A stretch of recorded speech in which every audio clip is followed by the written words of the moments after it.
Welcome to the Center for Architecture. I'm Wells McGalley. I'm one of the co-chairs of the event today, and I'm thrilled to welcome you to our 2021 Design and Practice Exchange, Navigating the Post-Pandemic Design Terrain. We've all been directly impacted by the pandemic as designers, as women, over the past 18 months. And I hope today offers some inspiration and possibly therapy as we come together to share our experiences, our insights, and support one another. Today's event is co-hosted by AIA New York's Women in Architecture Committee and the Boston Society of Architecture's Women in Design Committee. And it is our first in-person event of this scale in nearly 2 years. So we're really, really thrilled to have you all here together with us in this space. So to pull all this off, it took an army of supporters, and I'd like to thank the many volunteers who contributed to making this event possible today, most of whom are here today. Thank you so much. If you need anything at all today, please reach out to any one of us. You're going to hear from several members of our steering committee throughout the day, but I'd like to shout out 2 people in particular, Jen Stencil and Sarah Nagan. Jen led our sponsorship efforts, and her team made it possible to make this event totally free. And Sarah organized our army of volunteers, our communications, and all the little details that makes today really special. So thank you to those 2 women in particular. Yeah. I'd also like to thank the staff of the Center for Architecture, especially Salmata, Suzanne, Joe, Charles, David, Philip, Kurt, so many other people who are behind the scenes making this possible. I encourage you to explore the center today and its current exhibits. There's some really cool things. And actually, if you on the right wall over here, there's a virtual exhibit in this room. If you use a QR code on your phone, you'll see a kind of virtual reality exhibit that's actually here. It's in the space. Pretty cool. Check it out on your break. Please note that the morning session of the symposium will be recorded, and we're going to be sharing it online at a later date, so know that you are on camera. So let's get started. I'd like to introduce Vivian Lee, co-chair of the AIA New York's Women in Architecture Committee, to tell you all about how this event got its start. Vivian.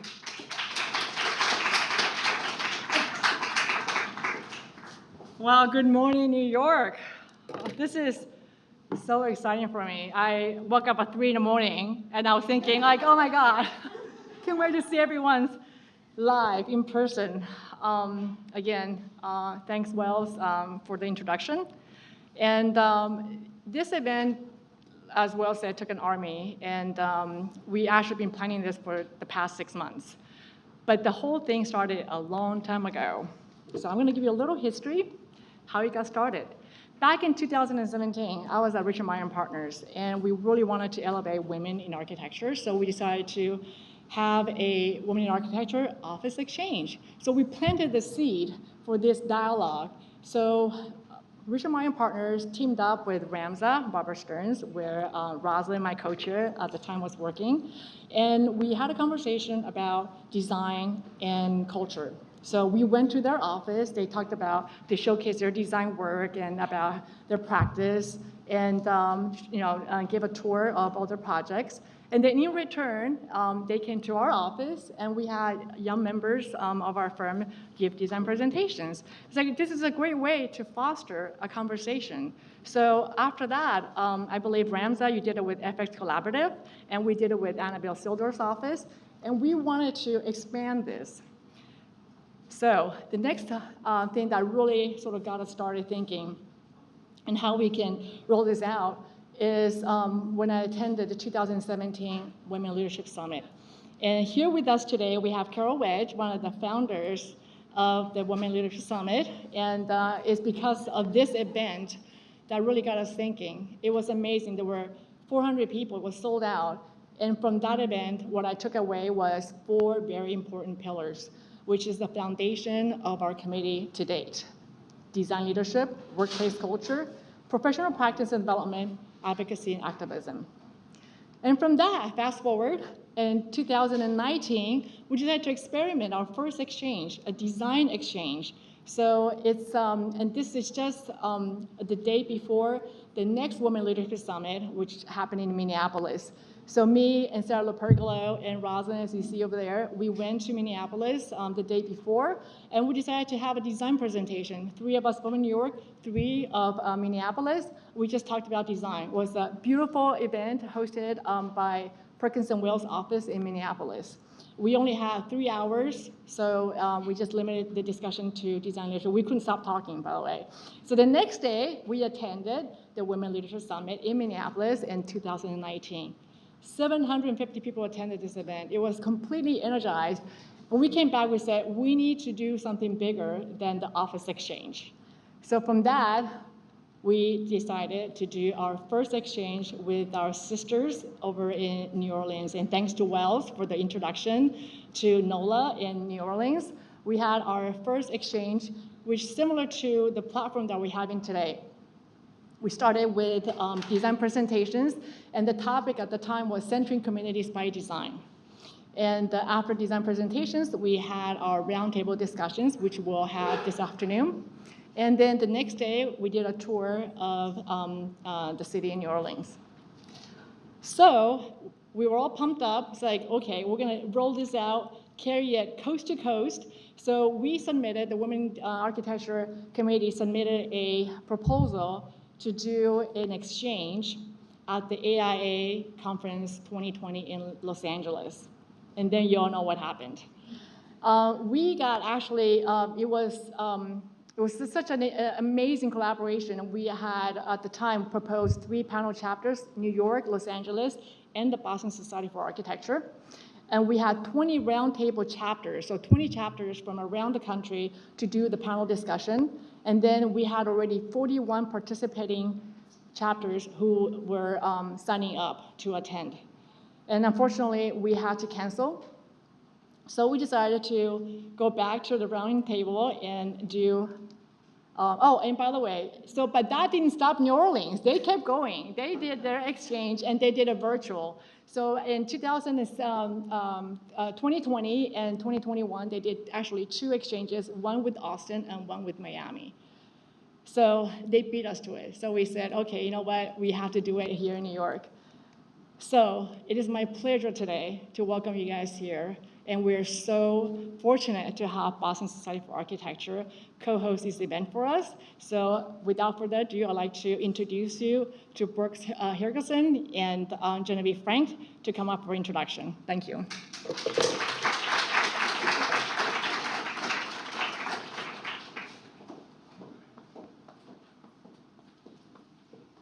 Thanks, Vivian. Thanks, everyone. We are so excited to be here. It's been a long time since anyone's been in person, so we are also, have been looking forward to this. And we're so excited when Wells reached out about this, and it's something that we never even thought of saying no to.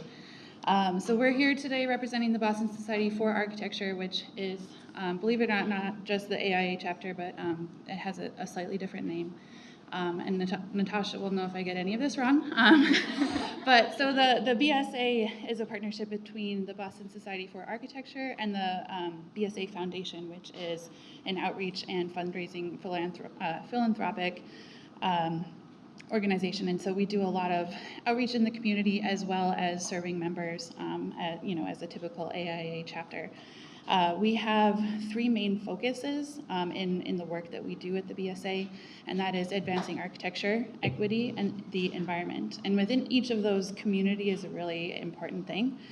We do a lot of outreach, as I'm sure you guys do, with schools and different local communities, and connecting them to design and to what architects can bring to the table. We do also a lot of internal symposiums and of course programming, just as you guys do. But we're really, really excited to do some collaborations, and so we are so grateful to be here. And then Genevieve will talk about the other part of what we're here for today. Yeah, so Brooke and I are both the leadership co-chairs for Women in Design. And Women in Design is one of the many knowledge communities under the BSA umbrella. And even within Women in Design, we have several subcommittees that have focuses on mentorship, professional development, design and networking. And like Brooke said, our in-house symposium, which this year we collaborated with Bostonoma, and that was held all last week, which was a really exciting conversation. But yeah, we're really excited to be here with New York because the Women in Design community is a very driven and a passionate community. So we love being able to share that passion and collaborate. So thank you so much for having us. And I'll introduce Carrie Nolan, who is the Women in Architecture DPE Steering Committee co-chair.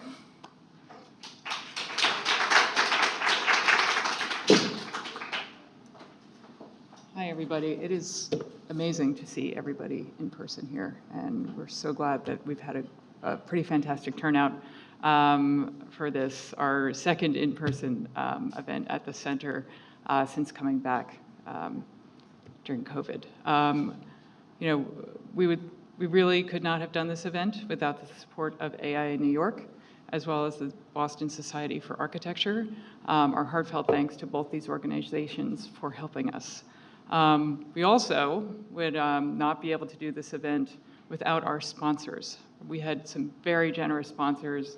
The outpouring of support for this event was, I think, unexpected, and we were very happy to have our lead sponsors, the Architects newspaper, Buyer Blender Bell, and Bureau Happold Engineering. Our supporting sponsors, Robert A.M. Stern Architects, Eventscape, Stephen Winter Associates,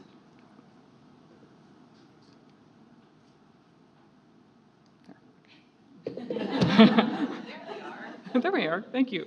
Dagger Engineering and Diller Scofidio and Renfro. Our supporters, Datner Architects and Deborah Burke Partners. Our breakfast sponsor, I'm hoping all of you were enabled to enjoy some of the food. We have a lot of it. Please enjoy the breakfast. This is provided by FX Collaborative. And we have our break sponsors, Alpine Residential, Belmont Friedman Architects, and Bureau Veritas North America. Thank you all for your generous support.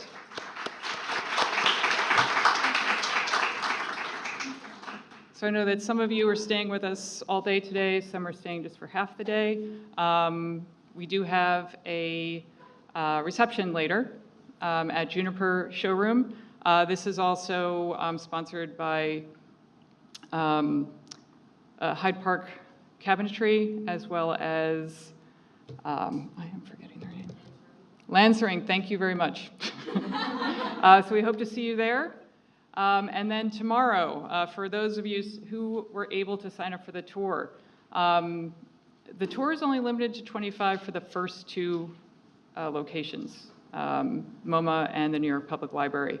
If you would like to join us and meet at the 34th Street subway station Canopy by Toshiko Mori, you are welcome to join us. The rest of the tour is not limited, and we will be going to Hudson Yards, the High Line, and the David Werner Gallery. So without further ado, we're going to start with Rosalind.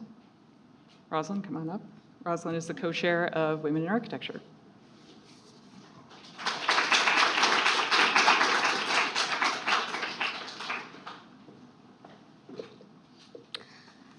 Thank you so much, Carrie, and I feel the energy here. I'm so happy to be here, and especially we're trying to get out of COVID, and with the progress we've made so far in the city, I'm just really excited to be here with all of you, and pleased that our Bostonian friends could join us today in co-hosting.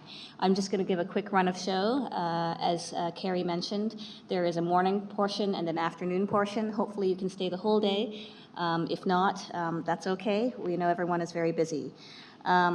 We will kick off the morning with a keynote by Annabelle Seldorf, who will give us her design inspirations. And we will have a break, and then it will be, oh.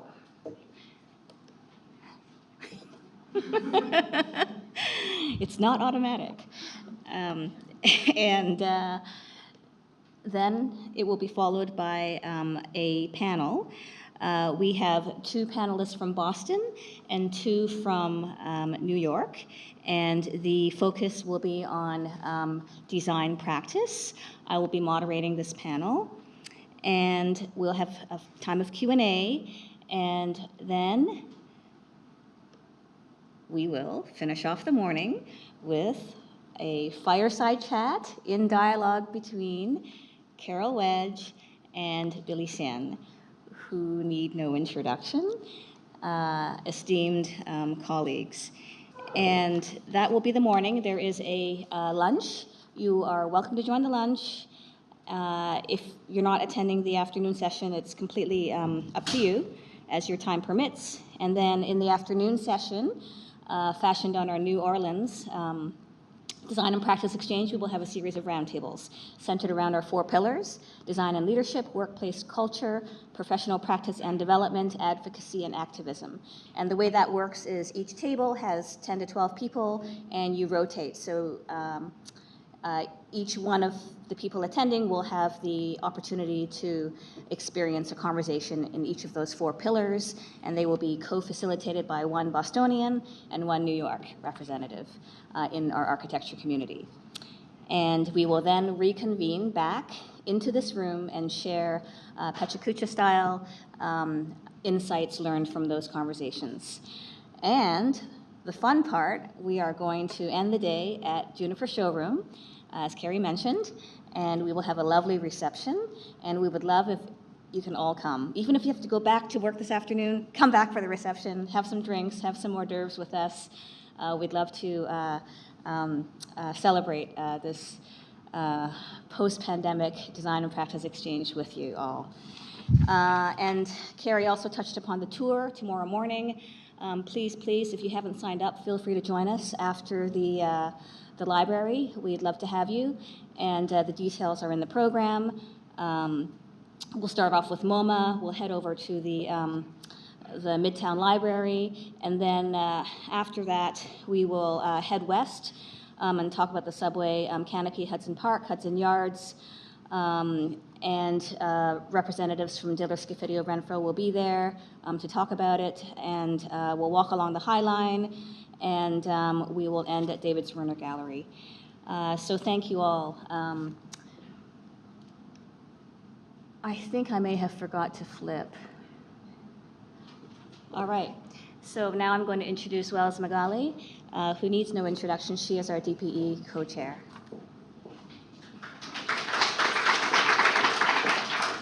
Okay, we're going to get to it very soon. I am so honored to introduce our keynote speaker and one of my architecture heroines, Annabelle Seldorf, who you will hear from in just a few moments.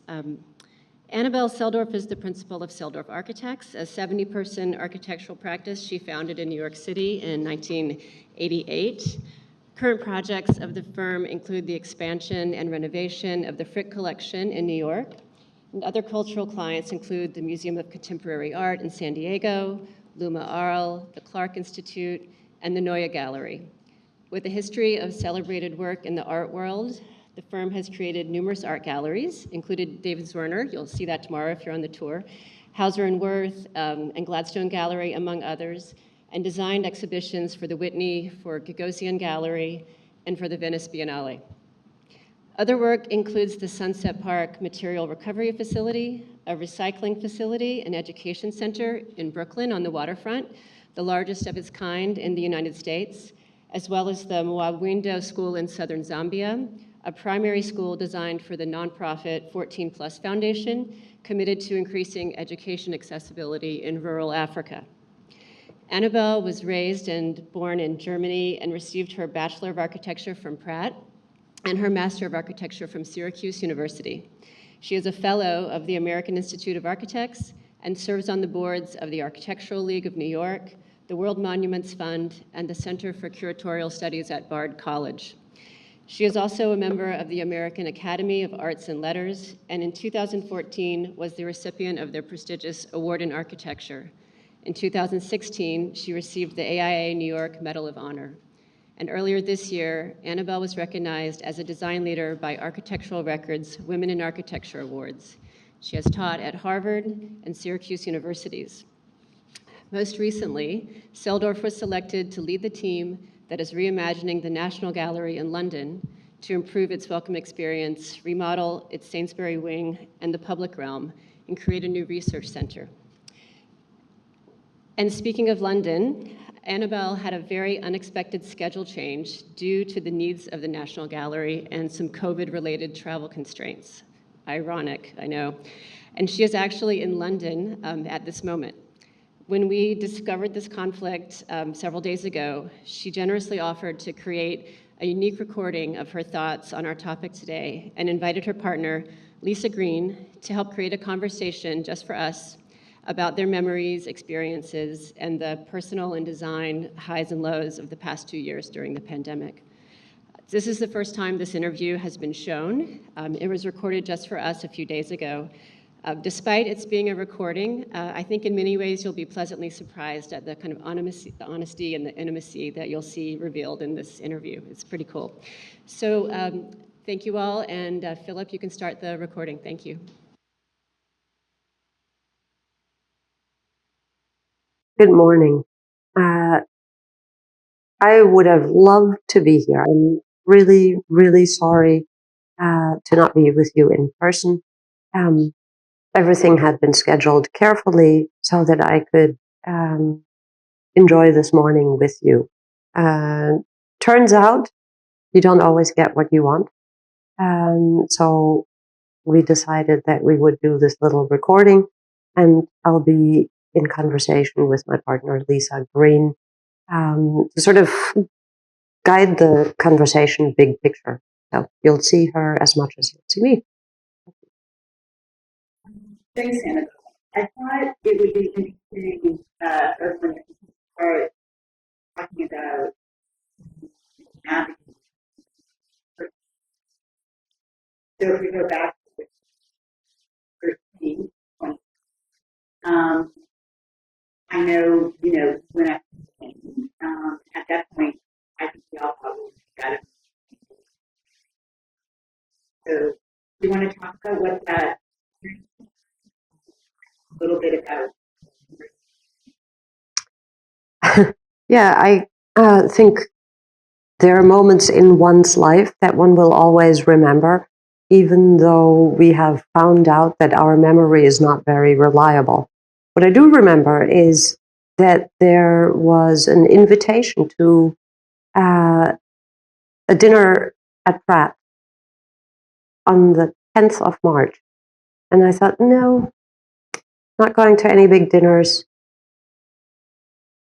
which, thinking about it today, was probably the first time that I sort of acknowledged that being around a lot of people was not the thing to do.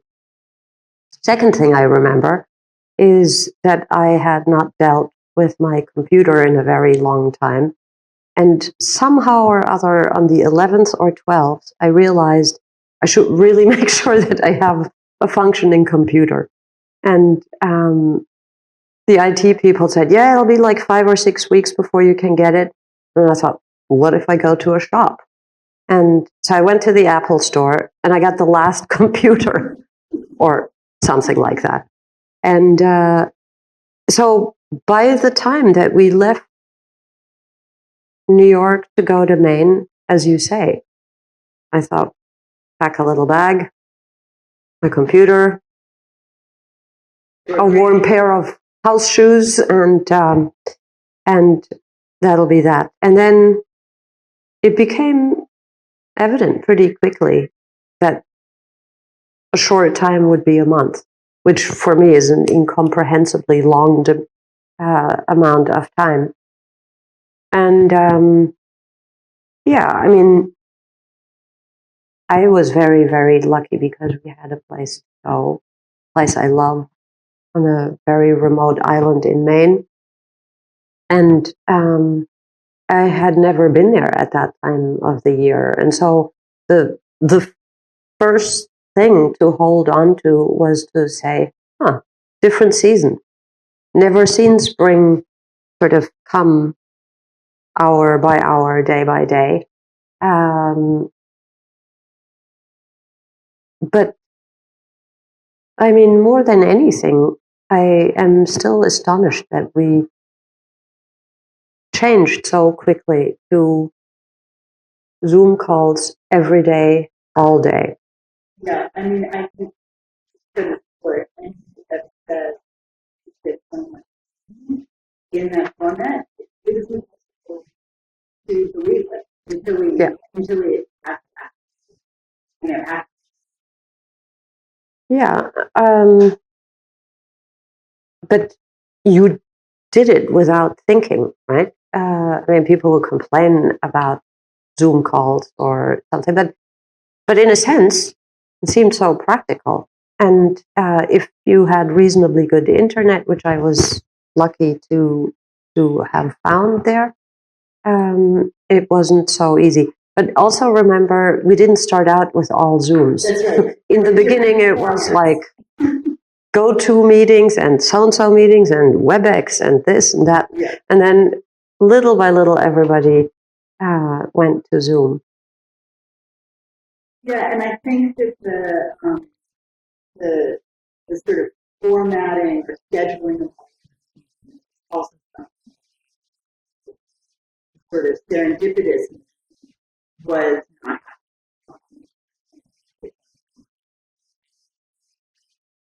Well, no, I mean, really sort of full schedule of but again, it worked really well.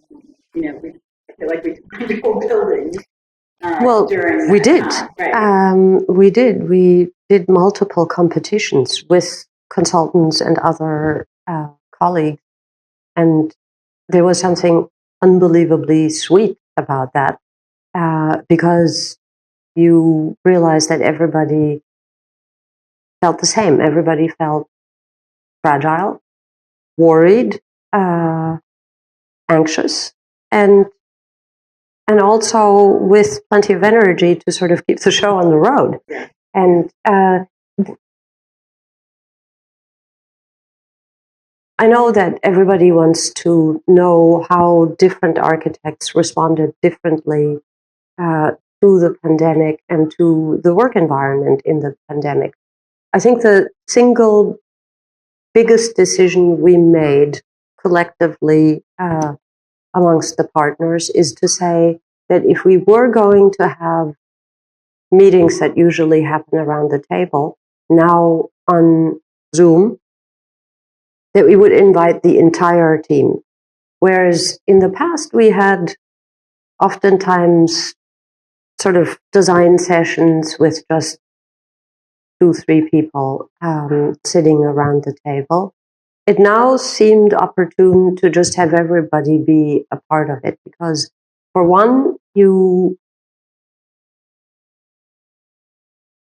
it just felt more inclusive.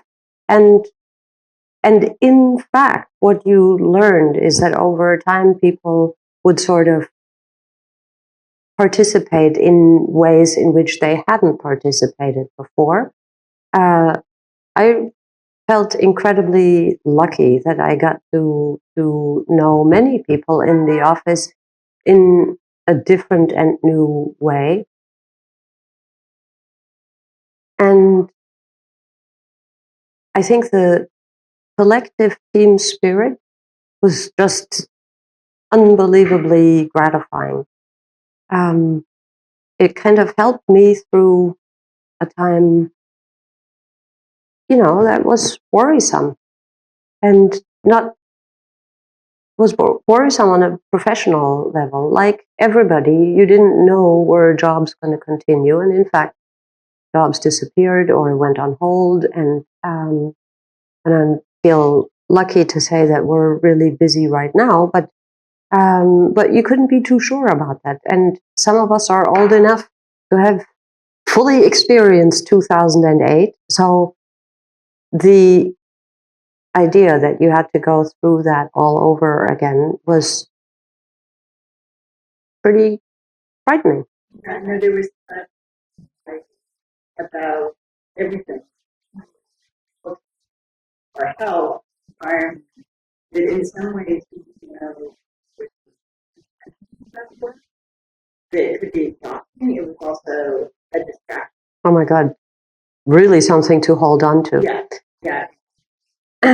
I think it's also interesting, not just that you were on a call talking to one another, and I, for one, actually think that you can see people and you can see them frown or fall asleep or something, provided that they turn their cameras on. But for me personally, it was a very, very big change because I don't draw in Bluebeam or in an AutoCAD on a normal day. And so I had to verbalize everything that I usually do by hand in a drawing. And I think that was an interesting experience because you learn to say why you're doing intuitive things, or why you're considering intuitive things. It's also wildly difficult to do what I think our work is all about, is to gauge scale in the same way. And so I would constantly say, it's like, oh, why this is? How big is this? I don't need to know how many square feet this is. I need to just know dimensions. And I think people got pretty tired of me doing that. I don't know. I think that they also, as you said, that every the opportunity to make more meetings, which again, intuitive, but because sometimes having people,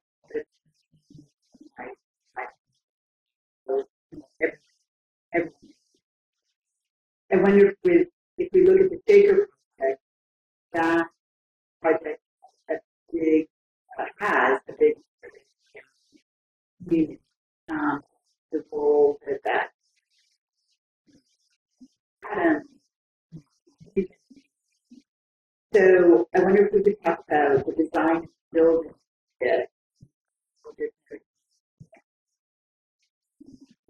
This new building,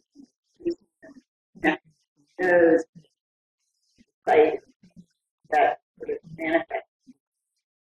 I think that the Shaker philosophy resonated with us from the get-go. And it's not just the aesthetic, because embedded in the aesthetic is obviously the ethos. And that ethos communicates itself. The simplicity, the serenity, the sincerity, all of those values were plenty evident. But then in addition to it, of course, now you begin to think about how does a museum, a new museum in a small community, what is the role of that? Not only in terms of looking at art, but communicating the ethos and applying it. So in a sense, museums like the Shaker are being transformed. And I think that every museum in the world has to think about that. So it was kind of fantastic that we got to work with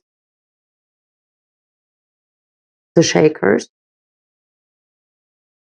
team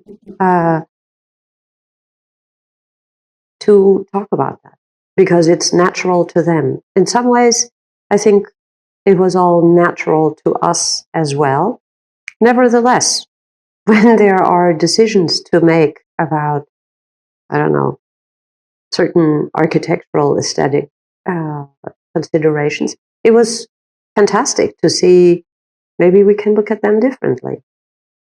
And the sort of public welcome aspect of project,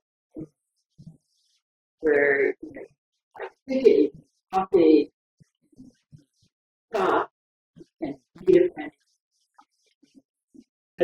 openness, with ferocity. Um, and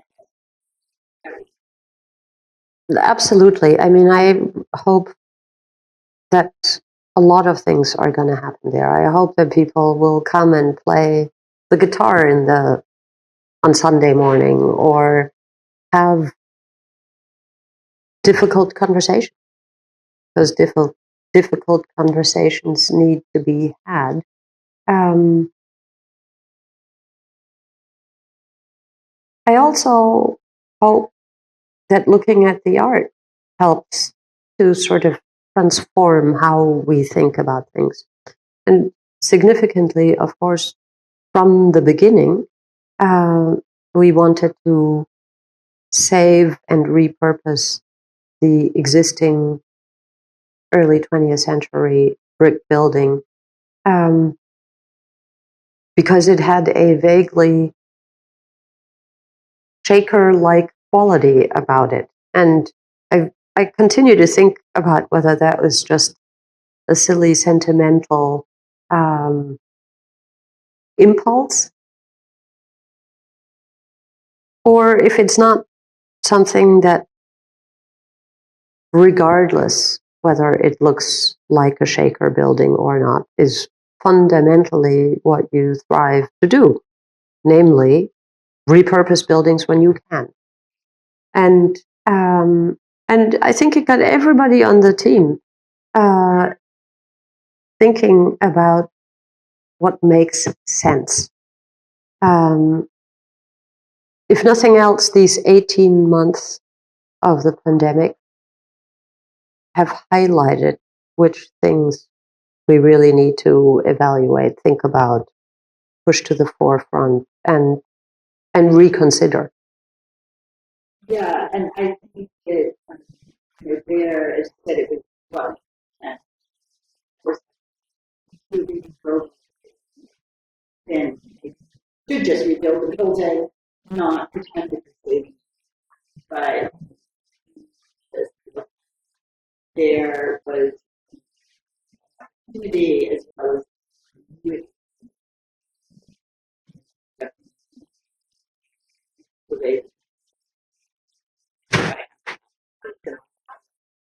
Yeah, I am so much looking forward to seeing that building being realized, because I feel that it does so many things on so many levels.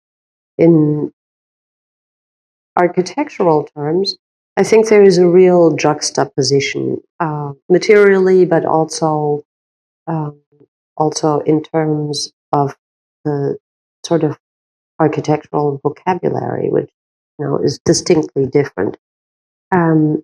It shares, however, that notion of transparency making a difference, of being open, welcoming, and maybe also fundamentally flexible. The building that we're saving has had all kinds of identities in its life. Eventually, when it is the museum building, it will look like it should have never looked anything but like a museum. But it's fundamentally flexible. It can also become a library, or I don't know, any of the things. A furniture showroom, a car showroom. I can't remember. A sanatorium. That's right. And I really like that aspect of it. It stands on its own 2 feet because it's recognizable. It has a quality of its own in how it occupies the ground. But then intrinsically, it's much more open. So, another which started for the pandemic, but now shortly to be open, will be open in April And again, in that building, you know, the objective meaning was they, they, but in addition to really find a way that you'll like amazing, right? But it's not really. So in our edition, that was the focus of creating a computer situation within the building, but also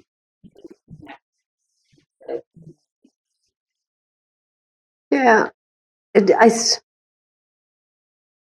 I think it was always evident for museum goers that the building was had this incredible site, but you could either look outside or not see anything at all. And the oldest part of the house, of course, is the Irving Gill residential property that on the west side has been completely altered, and actually altered in a very nice way, I think, in the early 50s, I believe, by Mosier and Drew.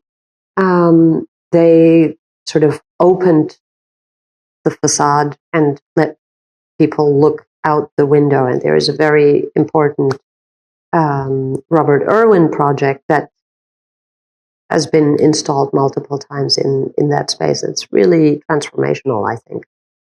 The rest of the museum, however, was somewhat haphazard. And while there was a great deal of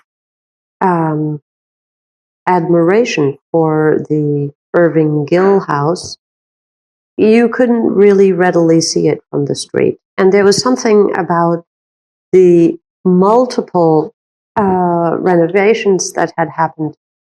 The initial ones were all by Mosier and Drew, and then the most recent one, completed in 1997 by Venturi Scott Brown,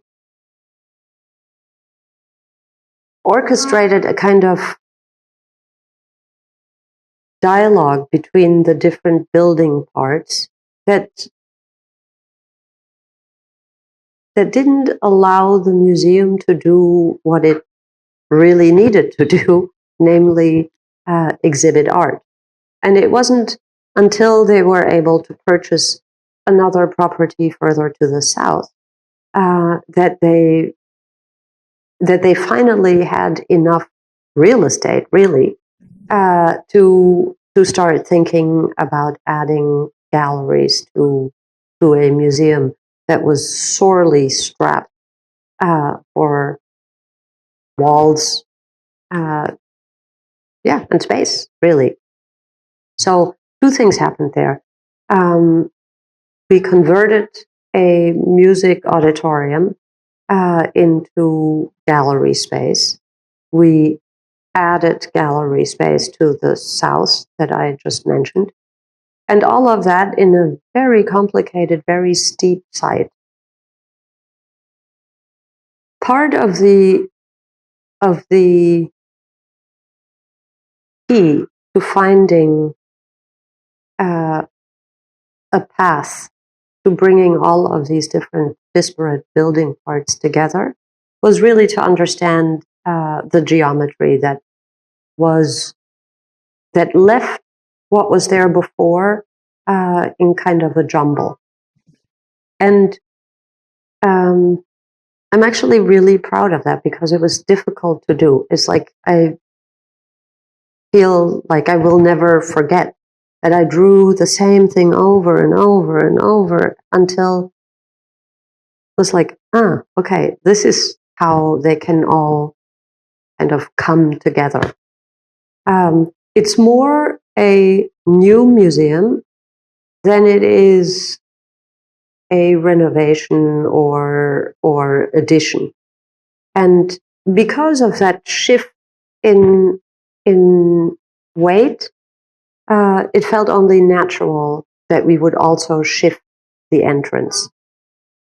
In so doing, we altered some of the Venturi Scott Brown original building, namely kind of front yard that covered the Irving Gill building. And not everybody was happy about that. I feel very strongly that what has happened as a result of that change is that there is a much more equitable display of the original architecture of Irving Gill, a kind of highlighting of the Axline Court that is the building that Venturi Scott Brown contributed, and a kind of nod to Mosher and Drew's architecture in the what used to be the music auditorium. So I've been there. I've seen it quasi-finished, and I think that strategy worked. Everybody is there. Everybody looks like they were meant to look, and they speak to one another. But the circulation and connectivity across to the ocean, embracing the landscape, but also opening to La Jolla is very, very nice and very successful. In fact, from one of the galleries, you sort of look straight at the girls' school. Yeah, well, that's what I was going to say. The first time I went to La Jolla, I was just by it has a very intimate scale, right? I mean, it's a walkable town, and there's a downtown Nashville, and the museum is right there. Of course, there's still a park up to California, but it really feels part of the downtown at the same time that it's also literally across the street from the ocean, which is just so funny yet magical, and sort of kind of crazy. But I think that one of the other exciting elements is on the north side, where there's now what we're calling or the art park, right? And how that will work to, I think, further connect the people who live there with visitors in this sort of public space that can be used by anybody. Yeah, I think that in years past, before we began this renovation, the building elevation that faced the ocean had sort of gotten the short end of the stick. Yet it is the place where all day long people walk along the beach.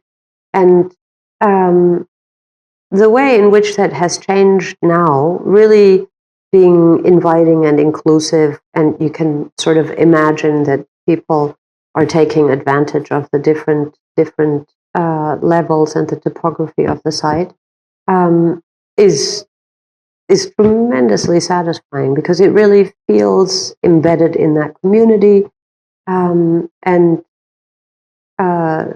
it's great to see. Yeah.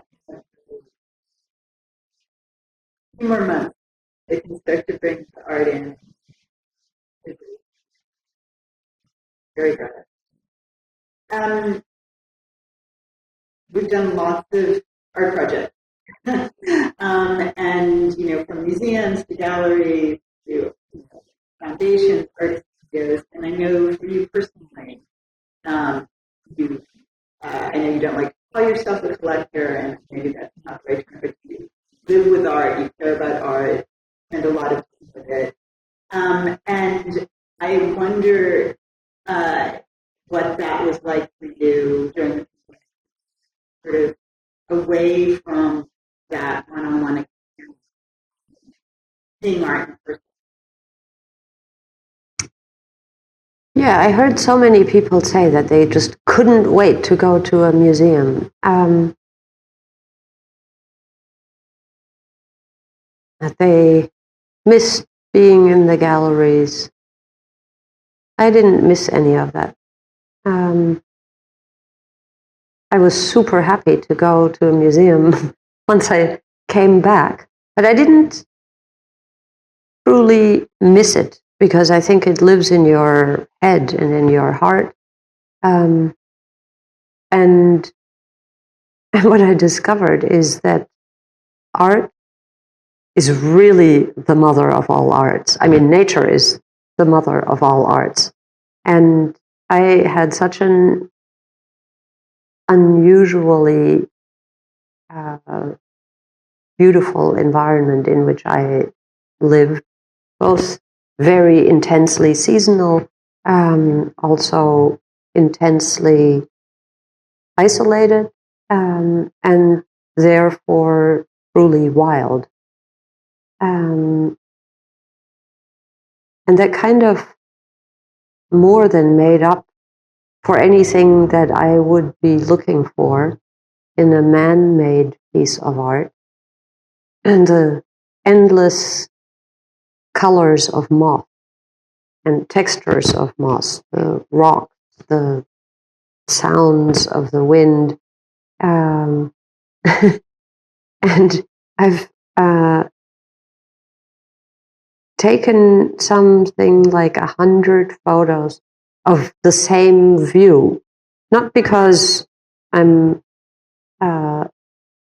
that was an artistic impulse, but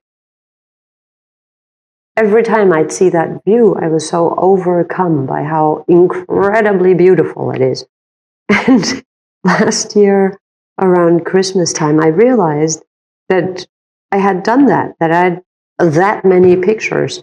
And so I made an album of it and sent it to some friends who I think at first thought that I had gone out of my mind, but eventually sort of were also amused by these sort of sometimes incremental and sometimes very dramatic different settings. Yeah, I can totally relate to that because, I found myself with a newfound appreciation of nature in a way that I really felt. You, really of wrong. all people. No, I like really leaned in, and it made me so happy in the way that I just, I really hadn't expected, and it was, it was really a silver line, in so many ways. Yeah, I mean, it's a very, I felt unbelievably lucky that I got to be there in that time. That we had this place to go to. At times I felt a little sort of guilty because you obviously know that not everybody has that opportunity. I don't know, cliche to say return to basics, but I mean there was a simplicity of focus that was both an escape, but I think that also merit. Yeah. Another project that did open not too long ago, I think it was March. Speaking of art experiences, was Frickman. And so this new, temporary home for the Frick collection, all renovated, really repositioned the collection in a totally new way. And it's been, I think, pretty universally loved, and, really remarked on with people seeing things fresh for the first time. But I do think that there was also something about the of it, opening in the middle, March of this year when not that many reopened, that I think was also helped people connect to it. That I don't know if you wanted to talk about that. Well, that was such a fantastic project in so many ways. When we had already been working on the project for the mansion for some time, and I certainly thought that I knew the collection reasonably well. And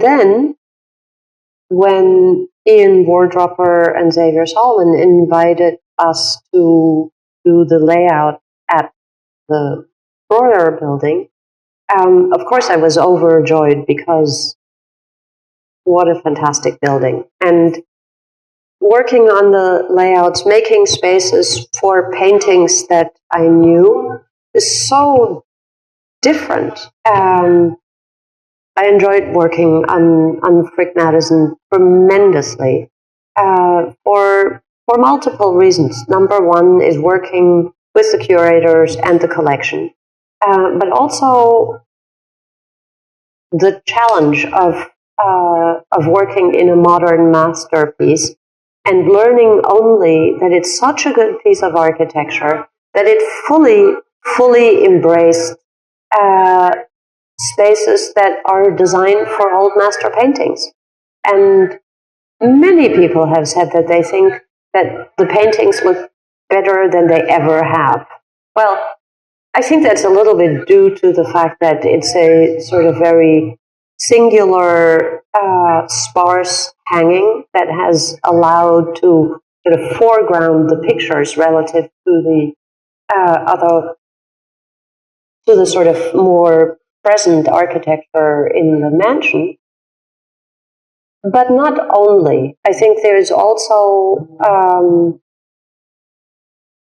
a dialogue between the architecture and the building that is extremely provocative. And I think we were able to help that.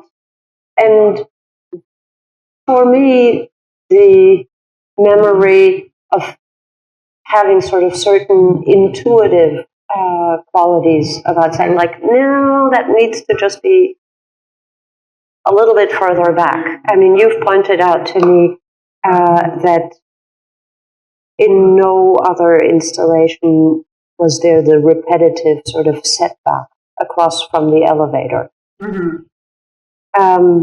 Well, we did that because we didn't want for there to be large wall text.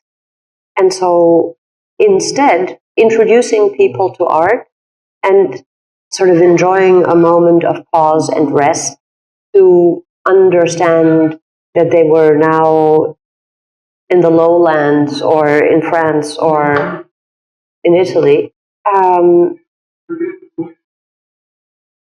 It was the sort of simultaneity of art, design, space, and maybe a sort of personal passion for those things coming together. That's like a once-in-a-lifetime opportunity, right? You're never going to have the collection of the Frick and design new spaces for it. So, Yeah. so that was very, very unique, and it was also super fun because the curators talked about space and the architects talked about art, and everybody would listen to one another, and the end result came out very nice. Yeah, it's great. I mean, everyone in a more than positive, but personal.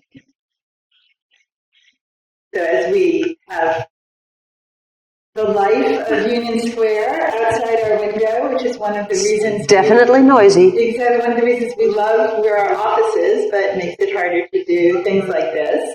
I think maybe we should, I'd like to maybe conclude by actually asking you to go back a little bit to something you had said earlier. In thinking about the year and the last year and a half, and as we start to, transition back to, no longer working fully remotely. I just wonder about, things that have happened over the last year that may, as you reflect, you may be carrying forward. And I wonder in particular about that experience as you described, if there's sort of new appreciation or deep connection here. If you think that will have a change on how you think about architecture. Yeah, we could be talking about this for a long time. First things first, I didn't think it was very easy to come back to the city, and not because life hadn't been plenty stressful sitting on my remote island. No, it was stressful, all right. But the balance was very different. There was lots of noise, and I found it incredibly confusing and stressful to have to confront the previous life. Now, a month or two in, I feel like I'm slowly getting my footing. And I do think about what do we retain. I think the last 2 years have been intense with COVID, but not just because of COVID. As I said earlier, in my mind, we had to confront such big issues. And if they don't change us, I don't know what will. And you can call it the pandemic. I think it's not just that. It's like something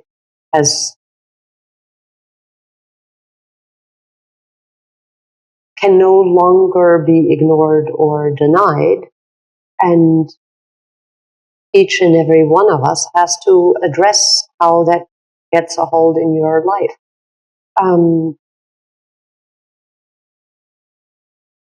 I used to photograph buildings all the time. Then I started to photograph plants and trees all the time.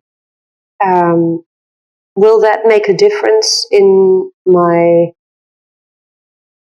thinking about architecture? Everything makes a difference. Every trip, every encounter, I think they all log themselves as memories in your head. They come out slowly over time. But there is a more direct link to thinking about climate change that will make a big difference, that will, of course, incorporate that experience. If you're living by the sea and you see what high tide looks like this year relative to 10 years ago, it's impossible not to think that that's going to have to come into how we think about building.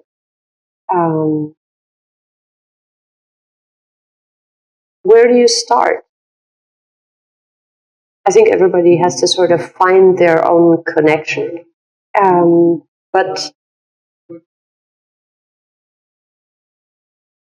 But more thoughtfulness and intelligence in every aspect of what we do has got to bring us forward. And, again, in the context of that period of time, being more collaborative, being more supportive, even if it's inconvenient. And I'm encountering that too. It's like life's stressful. And all of a sudden you realize that, you're just like riddled with that. And hopefully I can find the mechanisms to reflect on what makes a difference. And ultimately it's people and coming together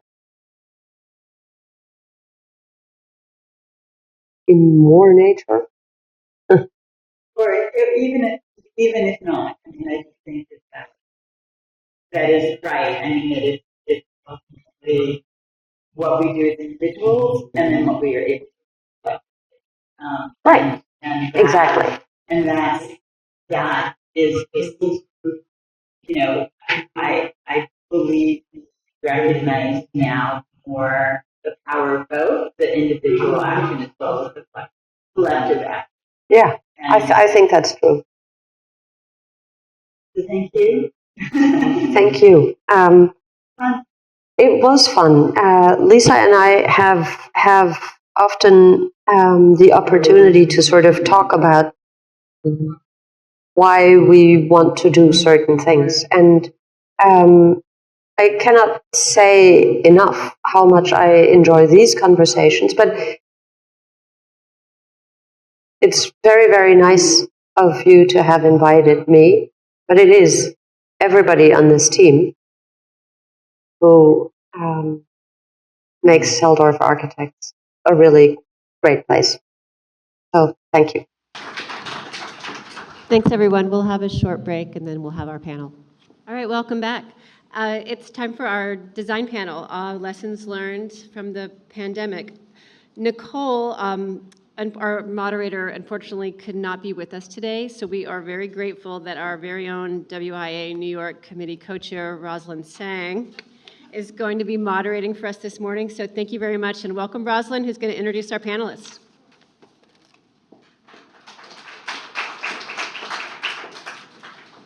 Thank you so much, Wells. So the theme of today's panel is post-pandemic lessons learned, design practice. And I'll just give a quick overview of the panel. The COVID-19 pandemic has changed the design field dramatically. Our practices have been impacted from workplace wellness to economics to changing design criteria, forcing us to evolve in ways that we could not have foreseen. The panel discussion will focus on lessons learned in these past 20 months from the pandemic experience and explore ideas on how design can help achieve wellness in our built environment to be more equitable, resilient, socially, and environmentally sustainable. And I would like to welcome our 4 esteemed panelists. We have Anne Beha, FAIA, Principal of Anne Beha Architects in Boston.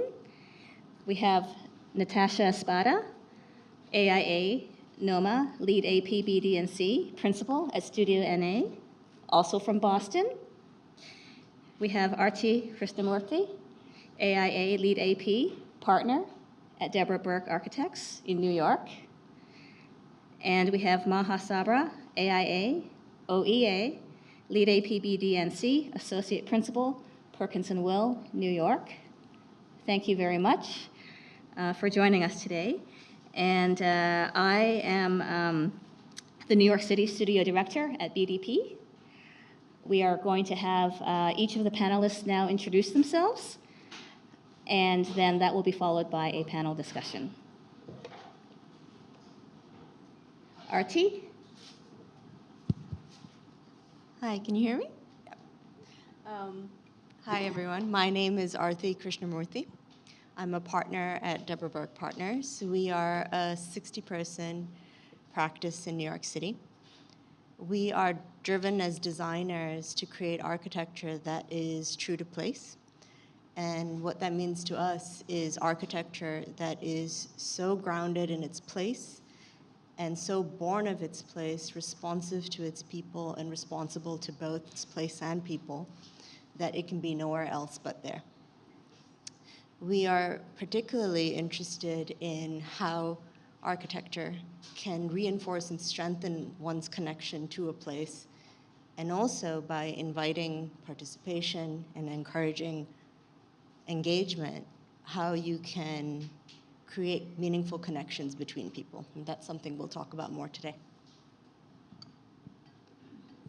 Maha? Good morning, everyone, and great meeting everyone. Can you hear me? Very good. I am Maha Sabra. I'm a senior project manager at Perkins & Will, and I'm also an associate principal. I'm one of the leaders in the healthcare group studio in the New York office. Just a bit about my background. I'm from a very tiny country on the Mediterranean called Lebanon. I grew up in Beirut. It's a very urban and vibrant and diverse environment. My passion for architecture started at a very young age, and since I've been practicing architecture for over 20 years. I've helped deliver a variety of building design and rather sometimes, complex across the globe, which, as you can see, diversity is a little bit part of, has a it's an integral part of my life, and kind of like allowed me to bring unique insight to my teams and to my projects. And this is one of the things why I got intrigued to join Perkins & Will back in 2013, 8 years ago, because it promoted some of the value like diversity, equity, sustainability, and among other stuff. I think the past 2 years have made me realize how interdependent we are all across among each other. And I think it made us also realize, it made us aware that now it's more than ever, it's critical to change the way we think our design processes and look more at a more holistic way, take a more holistic approach in our design. At Perkins & Will, in the past few years, we have created a framework that we call Living Design. And what it is, it's a bundle of key features that we think are important to all of us about sustainability, resiliency, regeneration, equity, and inclusion and well-being. And we actually incorporate all these into our projects when we start and think about our projects. And I think the goal of this is mainly not only to create high-performing projects to our client, but also to promote wellness for both the human and the ecosystem. Natasha? Hi, can you hear me? So I'm Natasha Spada. I'm the founder of Studio AIANY Architects. And we're a women and minority-owned firm in Boston. We do a lot of higher ed, commercial, institutional, cultural projects. And this is some of our work up here. We do about 40% of our work is with collaborations with others. And the other work we do on our own. So we have many partnerships going on right now, including one with ANBEJA, and I'll talk about that in a second. But one of the things that I do want to say is this is the first time we're seeing each other in person. We've worked together for a year on Zoom. And so it's like meeting your partner. I know. So it's really exciting. So we're doing projects, and some of this work has come from my work on advocacy and on equity, and I'll talk about that in a second. But we're doing projects with Eris Rita Moody Nolan right here at the bottom, which is a pavilion for underrepresented communities to work in a lab building. We're doing projects with Handel. We're doing 3 projects with Handel.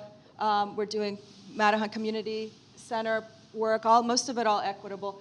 And then with ANBEJA, we're doing this project, which is kind of like the project of my career, which is a Puerto Rican center in the south end of Boston. So a little bit about me is I was born in Puerto Rico. I grew up in Miami. My parents lived in Tokyo for 10 years. I studied in Italy. I had family all over the world. We had free airfare. I traveled everywhere. So all of that has had a lot of influences on me. I moved to Boston in '93, and I started working with Lears Weinzapfel Associates. And I was there for over 20 years. I was an associate principal. And I don't know, Billy, if you remember, I came to New York and I spoke to you. Like, I love it there, but I need to do something different. And you kind of changed my life in a lot of ways. So I just wanted to let you know. You didn't know that. But so, I was doing. And so I told Jane and Andrea, we were the AIA Firm of the Year, 2 women pioneers, amazing work. I was the next generation, and I said, I just need to fly. You need to let me fly. And they said, well, we're sad for us. We're happy for you. Go out there, do your thing, but the door's always open. And they gave me a net, and that made a difference.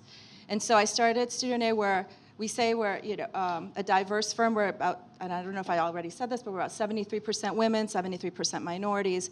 We range from 10 to 15. You said that was the sweet spot. And we collaborate for capacity, and we do all of that. So in addition to all of that, I also have been a member of Women in Design since 1995. I was the curator for the Women in Design exhibit for many years, mentored and sponsored by a lot of really wonderful women, including Shoping Chin, who started Women Leadership Summit. And she was the one that told me that I should curate the exhibit. And then I ended up being on the board of the BSA and was elected president. So I was the 2020 president of the BSA, which sounds really glamorous until COVID hit. And then we ended up having to really think about what it is that the BSA stands for. And so we helped create a COVID guide for everyone. I created an EDI, Equity, Diversity, Inclusion, and Harassment at the time, task force that became social justice as well. We created a race and architecture series for Black architects to come speak. So we had all of these different things that were happening on Zoom, which made it more equitable and allowed us to do a lot more work. And that allowed us to become really visible, to tell you the truth, nationally and locally. And so some of the projects that I'm doing right now are based on all of this work that I've been doing through the BSA, including working with Ibram X. Kendi at BU, doing a Center for Anti-Racist Research and all of these other really great things to try to bring equity to the forefront of architecture. And so that led me to believe that, and I'm going to stop in a second, but that made me understand that advocacy is really important. So then I was on the Permanent Public Building Committee at my town in Needham, Massachusetts, 89% white. I was the only minority, the only woman, the only architect. And they asked me to be on the board for Needham United Against Racism, done that for a year. And I just ran for the planning board where I'm changing all the policy on affordable housing and environmental issues in town. So, there's like a thread that goes through it, and I think equity, we can work on it in all different ways, so.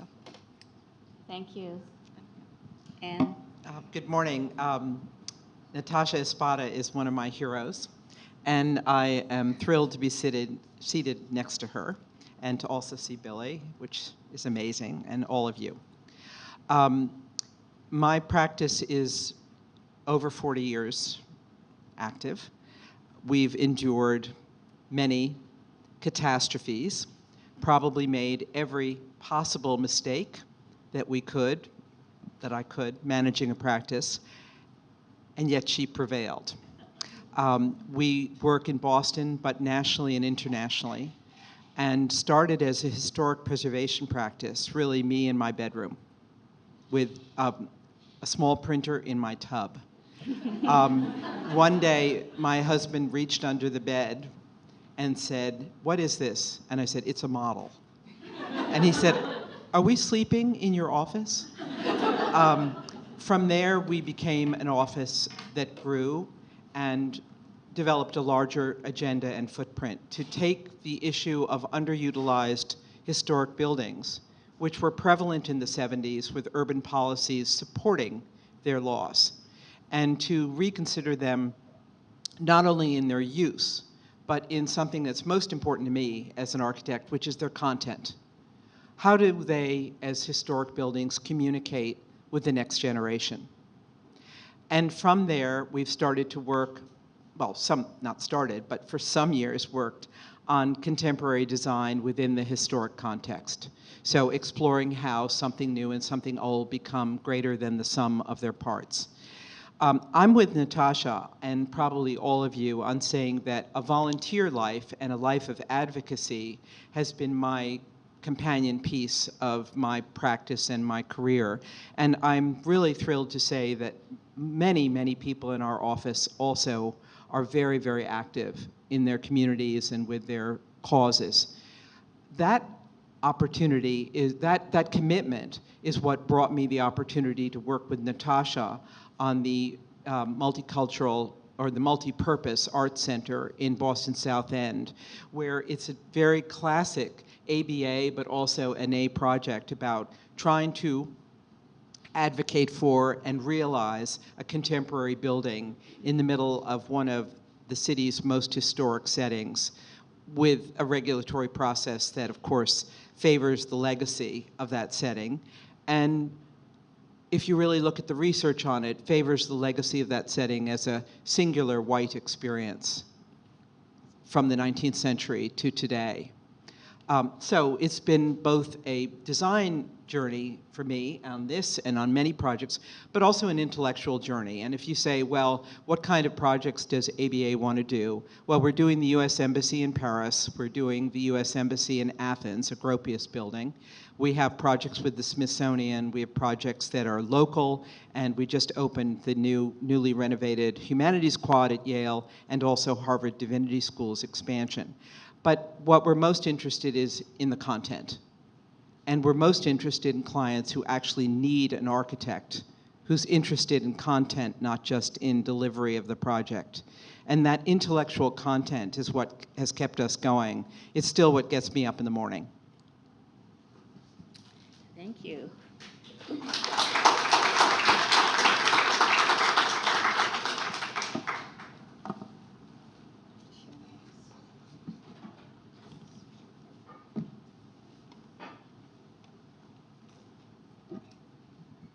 right, thank you so much.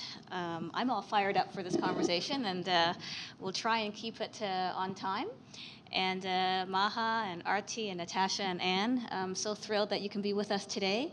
And we want to touch on 4 very important themes today of equity, resiliency, social, and environmental. So I'm going to kick off our discussion today on the theme of equity. A lot of you mentioned about your volunteerism, your advocacy, your involvement in the community, and this is a really important part of being an architect and a designer. And so my first question is for Arti. I know you've been very involved with the design of the Princeton University residential colleges, and I would love if you could speak about your design approach to that in terms of elevating equity and inclusion within a community and creating spaces that the students feel like they are all welcome. What does that look like? Yeah, I'd love to talk about that. So we are designing 2 residential colleges on Princeton's campus. Wells worked on this project as well. And the impetus on Princeton's side was to increase their student population so that they could increase the diversity of the student population. Starting, thinking about students first to go to university and their families, and non-traditional students, students who've served, come to university with a family, thinking about all of them. And so we had that point of view, Princeton's point of view, about increasing diversity of their undergraduate population and trying to figure out how do you then translate that to architecture. And what we took as our charge is how do you create spaces for belonging? Spaces so that when a student arrives, they don't think this is somebody else's Princeton, this is not my Princeton. And we have the tools to do that through architecture, just like we have the tools to exclude through architecture. I think we've all been in spaces or approached a building and thought to ourselves, I may not be welcome here and I may not belong here. Similarly, you can turn that around through architecture. And some of the means are quite straightforward and simple, giving visibility to what's happening inside, for instance. A student sees another student group inside and thinks, hey, they look like they're having fun, maybe I'll go check it out. And maybe I won't join them today, but I'll, sit nearby and then suss it out, and I'll join them another day. But eventually, they see that that's an invitation to come and meet each other, to build that sense of community. We've designed in places for solitude and places to connect to nature. Annabelle's speaking before about that connection to nature was right and important. I think that's another way you realize your place in society, and that the world is a big place and that you can be part of it. So all these architectural cues, interconnectedness, visibility, celebrating solitude, connection to the outdoors, connection to one another, these were things that we really did design for.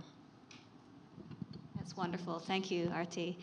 And in terms of extending the scale a little bit, you were specifically designing for an inclusive environment on a campus. I'd love to broaden the scale to the scale of the community. And Natasha, if you can talk about some of your work. We know you're a wonderful advocate for equity and inclusion in the community. Through some of your work, can you describe how you addressed equity in your work? So I was thinking about this question because everyone's asking, everywhere. Everyone is asking what makes equitable space. And I'm going to touch on 3 pieces of equity that I think are important, and there are many more. We all know about gender equity, right? We understand gender equity. We have lived experiences. You have different than I do. You pave the way for me in a lot of different ways, but I deal with it in a different way as a woman and as a minority. And then there's racial equity. There's environmental equity. So I think it's very layered. But what I do have to say is that I think everyone wants the same thing. Everyone wants to feel like they're included, like they belong, like what we designed for them is the best that we know how to do. So it's not like this group gets a different type of building than this group. It's about flexibility so that all groups feel comfortable in that situation. So even when we talked to Ibram X. Kendi, who wrote How to Be an Anti-Racist, and it was kind of a little nerve-wracking, like how are we going to design a space for them? He wanted a blank canvas, just the same as a lot of other people do, so that they could think and that they could have flexibility to have large groups and small groups. And then with COVID, having screens so they could talk to people all over the world about it. So it's not brain surgery. It's about being thoughtful about how you design for everyone. So it's universal design. So that's one piece. The environmental piece is really critical right now because we're designing a lot of lab buildings in Boston, and the BPA requires all that area to be, all those buildings now to be net zero. But what about all the other communities? What about the residential communities? What about people in underrepresented communities that don't have the, and that's why when we did the competition, we created a pavilion to train people to work in the building so that they could also be a part of all of this boom that is happening, this renaissance in Boston. And then I just want to say one experience that Anne had recently. First of all, she is amazing, really. And I'm so sad that I didn't get to know her until recently. No. Because she gives me nuggets of information all the time. I said, and I'm going to say something. I did a work I was on the permanent public building in Needham. They asked me to do some work to realize some zoning. I didn't design anything. I was just doing the zoning in 3 dimensions because they had no architects and no planners on the planning board. And so they hired me for that, and they said, you know what, we really need you on the planning board. So I said, okay, my contract ends in March, I'll run in April, and because I don't want anything. I've already had 2 FOIAs on me because I'm a woman and because, I'm a Puerto Rican. And so the first one was during the first piece that I wasn't even on the planning board. The second one, I recused myself from the planning board for a project. There are 5 planning board members. They took the 2 chairs and me, and I'm recused. Are you upset about this? So, yes. So I call Anne, and I'm like, what the heck is going on? And Anne has given me amazing advice. And so I feel like those of us that are in the position to speak up for those that can't have a responsibility. And so she's been teaching me how to do that in a different way, because as you can see, I have a voice of my own, but she gives me wisdom to how to deal with these situations. And I think, and we've seen it already with the Puerto Rican project. We've had people ask us that the project doesn't look Puerto Rican enough. Or too Puerto Rican. Or too Puerto Rican, yeah. And so we're like, that's called, is that cultural appropriation? Why are you telling me what a Puerto Rican building looks like, right? So it's been really interesting, this whole piece of equity, and yeah, I get all riled up. This is a perfect segue because I know that you and Anne have worked on a building together, the community center for the IBA, and I would love if Anne could speak about the environmental considerations when you're building within a community. There is this one beautiful quote that I got from the CEO of the IBA, Dr. Vanessa Calderon Rosado. We hope to create a space that's welcoming to the community and that has an ability to connect both with the street and the adjacent playground and municipal park. So there's some transparency between the public space and the private space inside the building. Isn't that beautiful? And can you please talk about your design process, the impacts of environment? And just as a segue to what you were all saying about equity, I transpose that word also into the word empathy. And I think since we're in this moment in time, empathy has been a strong suit to play from. I mean, you can't adapt empathy into your life. You have to live empathy in your life. And I think it's a navigational skill in terms of practice and also in terms of being a human being. And that's what drives you to do what you're doing, is that you are making equitable spaces because you have an empathy towards the issues. And in terms of the pandemic, practice needed to elevate its sense of empathy, not towards just those in our studio and our clients who were just as panicked as we were, but towards those who didn't have it as good as we did. So that comes back to the IBA situation.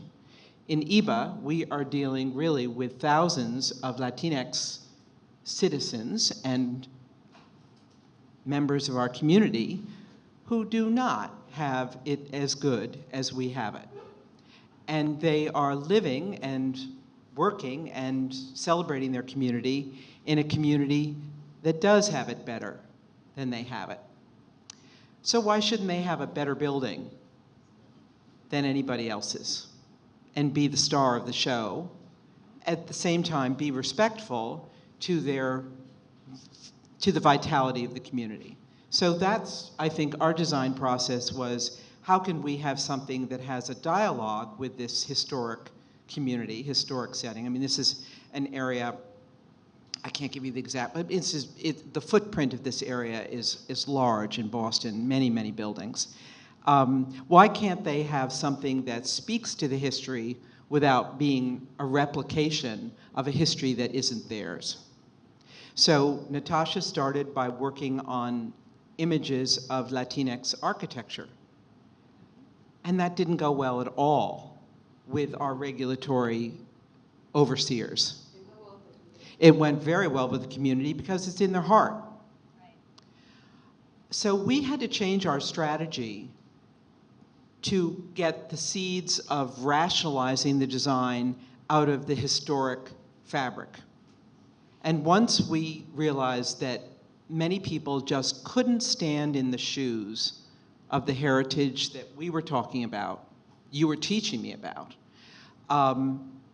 but we had to stand in the shoes of the people on the other side of the table who were just talking about protecting the heritage of their landmark district. Once we could stand in their shoes, we started to get momentum.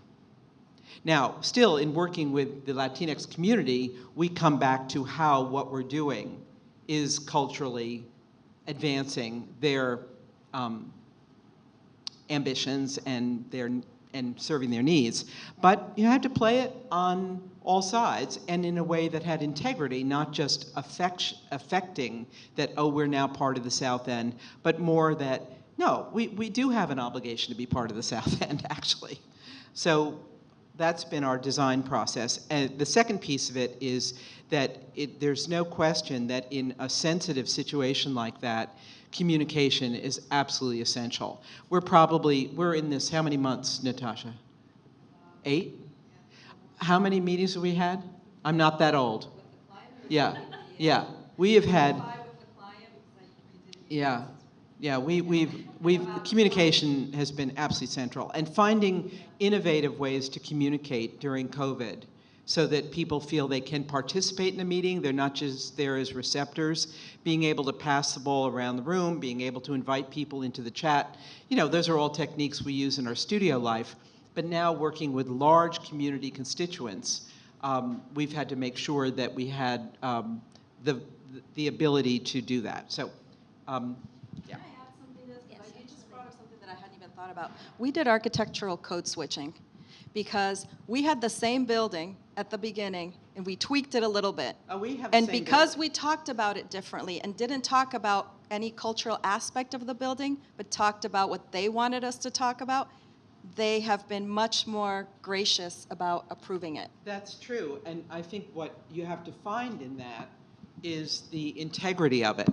You know, you can't just take it on, like now I'm going to talk about your issues because I kind of care about them. No, we had to actually start to care about them as much as we cared about the others. So this issue of equity was about working with the Latinx community. It was also being fair to those who had invested and were emotionally invested in their heritage. So it was equity across a number of rivers. Yeah.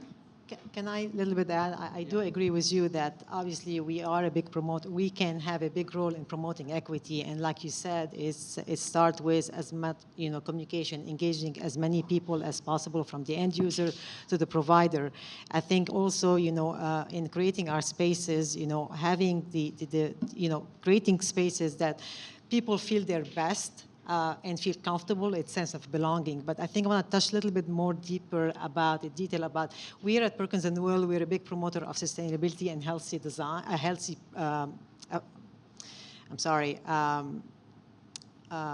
material. So it is very important. We've been developing this toolkit for healthy, affordable housing. And as you can imagine, we recognize when we were doing this study that most of the time, the affordable housing are most of the time they have the cheaper material, and which is the unhealthiest. So we play a big role in what is the impact we are having on other people. So it's creating a health disparity. Those choices that we make about those products kind of like affect others. And I think we should be cognizant about our choices, and we should make sure that we should promote healthy material not only to the people who can afford them, but to everyone equally. So that's actually a very important thing that we should keep in mind, and we all have a good role about making it happen. Yeah, equity actually touches upon like all of the issues, as you've also eloquently spoken about. Maha, I know on one of our practice calls, you were speaking about the important role, especially as leader in the Perkins & Will Healthcare studio, the importance of the role of the architect in engaging the community. And it's not just about patient and family, it's also about the healthcare workers. And so I'd love if you could touch a little bit more about that and how the pandemic has shifted or evolved the design of healthcare spaces that you have observed. This is actually a great question. So as you know, or maybe not, but for a long time, healthcare has been mainly focused on patient care and family care. And I think with the recent Great Resignation, we believe and we see that the industry that is most hard hit is actually healthcare. We see many people in the healthcare are quitting their job, and because they're exhausted. They're burned out from COVID, and when they went to study healthcare, they did not know that they are going to be dealing with this infectious disease, and that they are gonna go every day to work and they may die. So this kind of like, in a way, caused the pendulum to shift a little bit back, and instead of being, the focus a little bit switches, instead of being fully focused on or completely concerned with patient and family experience, it is now more equally concerned about what are the type of environment we are creating for those healthcare workers. So there's this quote from a business writer that I like a lot, and it said, there is not a shortage of nurses, there is a shortage of spaces where nurses want to work. And what that means that in the United States, at least, when you go to when you have a nursing degree, you don't necessarily have to work around the nursing unit. You could choose other sectors like home care, nursing, pharmaceutical, or any other sector. And I think the least choice healthcare worker wants is to work around the nursing unit. So what can we do as architects and designers to create environment to attract and retain this new generation? So one of the solutions is as simple as providing the similar amenities that we see in the workplace corporate institution. And it's not just simply providing a space, but creating a design that kind of promote a sense of respite and wellness, a space that provide many options to those health workers, a place where they can go and decompress and be ready for their shift. So we have a big role to play and help and partner with our client to make sure and show the benefit about how important to have these spaces discussed at the beginning of the project, during the program phases, and make sure that there is also enough budget, obviously, to make sure we have those spaces. I think that's very important for us to do. I am so inspired by what you said, and I want to just take a minute on history. If you look at the pandemics that we're here because of the pandemic, right? Okay. So, if you look at the pandemics that we've endured in the last 100 years, let me give you a couple of: polio, tuberculosis, SARS to some degree, the Spanish misnomer, influenza, and now COVID. Spanish influenza in this country in 1919 lost as many lives exactly as COVID has to date. It's the largest respiratory pandemic that we've ever had in this country. In New York City, that pandemic was largely, cared for outdoors. The views of Central Park, of the Upper West Side along the river, of any unencumbered open space was tented. And the workers were working under extraordinary, military kinds of conditions.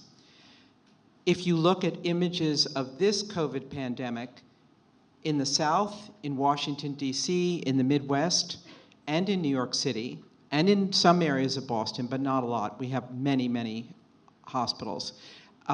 Open spaces were tented. Again, working outdoors. If you look at what happened with tuberculosis on a very small scale, classes for children started to be held in outdoor spaces, porches, open classrooms. You see kids with their coats, with a wood stove, and they are there because the airborne transmissions are the respiratory challenge. So when I started to think about this, not only was I thinking about, one of my daughters works at Dana-Farber Cancer Institute, not only was I thinking about the conditions of the hospitals, because her conditions and requirements were extraordinary as a worker, but I also started to think about open space, and that as architects, we largely talk about our buildings. But as advocates, we have another role, and that is to talk about not building, and to start to think about the larger imprint and impact that we have when we cover our land and leave so little available for our needs. Because in many of the pandemics in the past, armories and other buildings like that in New York were used also for caring. But in a respiratory pandemic, that's not a place you hold healthcare. So let me just leave it at that and say it's an indoor issue, and I love what you're trying to do. It's also an outdoor resource, and we haven't heard very much about that obligation we have to prepare for the needs we have to be outdoors and to be out of buildings. I think that's a really great point, Anne. And unfortunately, we will have to wrap up our panel discussion. And I really want to end with a lightning round for each of you to say, in brief, what is one key takeaway that you have learned from the pandemic that will have a lasting and positive impact on design practice going forward? Arti, why don't you start? Yeah. I think there's one good lesson that we learned from the pandemic, it is the value of being together and how we missed it. I think there is immense value in being together, and architecture, our design work, our advocacy can help create environments that welcome the experiences of many, that foster a sense of belonging, And this is important work. So let's remember that we want to be together. And like today, it's so fun to see all these great faces. We like being together. We're social people, social animals. And that humanity only progresses when there's dialogue. And dialogue only occurs when we're all together. So let's design spaces to be together. Thank you. Natasha, do you have one piece of advice for us? Take away. I think that, I don't know if it's advice, but it's kind of thinking back and being reflective of last year especially, that with challenges come opportunities. And that when those opportunities come, you need to maximize them. And so when we have windows for certain things that open up, especially for the Black Lives Matters or something, if you don't act quickly and start creating policy and doing things, you might lose that window and something else will come up. So it's kind of taking the opportunities and running with them and making as much impact as you can. Maha, your takeaway. I really like what you both said, and I do agree that we do need each other and support each other. And I think one of the things that the pandemic has taught us is it also made us realize that we are more resilient, a little bit more resilient than we actually thought we were, any one of us. And I think we can do much better, and I think we need to keep resiliency in mind and keep making sure that we're as flexible in our design processes or in thinking or any decision we make. I think there is a favorite quote that I think is applicable right now. It is by Albert Einstein, who said, the measure of intelligence is through the ability to change. And I think we all do have a great opportunity to show how smart we can all be. So. And Anne, your takeaway. Well, if we're going to do quotes, I'd say Yogi Berra said, it's really hard to predict the future, especially about the future. I think part of the thing I've been able to do, because I'm the most senior member of our practice, is to let people know that it's going to be okay, but that they need to make space in their heads for the fact that the pandemic is not over, and they may need to live for some time with disease as part of their daily life, managing disease, managing this condition. Do I believe it's going to go on forever? I don't know. But I do think it's the first setback of this type that many in the younger generation have ever had in their lives. I mean, I've lived through Vietnam and, Martin Luther King, Bobby Kennedy, Jack Kennedy, all that stuff. Those were extraordinary, devastating setbacks for this country and on a personal level for many of us. We will get through this. We're already getting through it. But making space in your head for existing and being productive while you have a deep concern is an evolution of maturity that is, it's a journey. Because it's just so much easier to say, when the hell is it over? And the answer is, diseases don't always go away. Sometimes you live with threat, and you just power through. What the last quote, I.M. Pei said, I love this. He said, to be an architect, you have to have a titanium spine and a great sense of humor. And I think that was a gift. It's really true. I mean, you've got to be tough as hell and go like, Hakuna Matata, we'll get through it, That is a perfect way to end this panel. I hope you were inspired as I was. A round of applause for our esteemed panelists.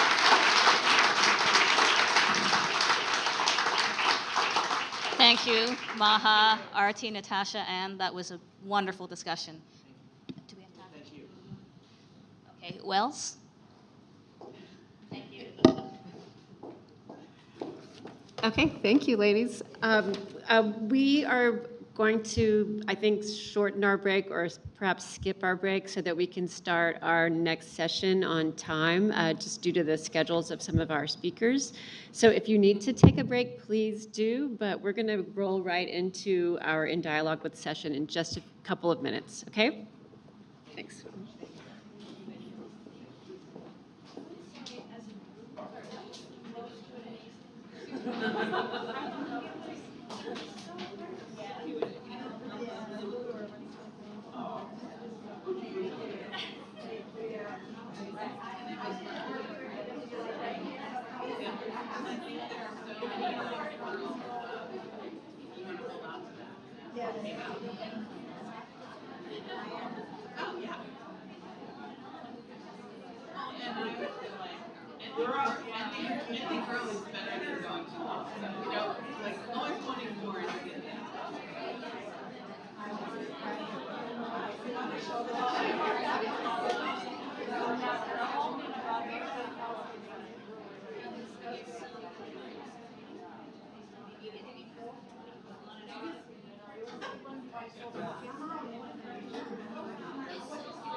Hi, everyone. We're going to start our last session of the morning.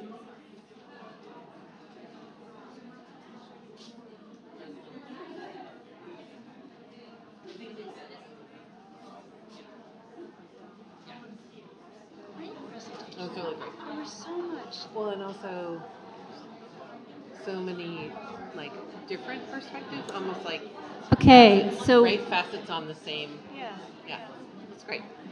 we are thrilled to welcome to the Center for Architecture today two legends in architecture, to me, Carol Wedge and Billy Sien, for a conversation in dialogue with. They're going to speak to each other. There's no moderator for this, so we'll just get the pleasure of hearing them talk to one another about this really complicated topic. So Carol, all the way from Boston, is the former CEO of Shepley Bullfinch, now principal, who has recently been working on passing the baton down to a new generation of women leaders. And Billy, of course, is the founding partner of New York-based Todd Williams Billy Sien Architects, who's currently teaching at Yale, I believe. Is that right, Billy? And has recently been appointed chair of the U.S. Commission on Fine Arts by President Biden. So welcome to Billy and to Carol. Thank you.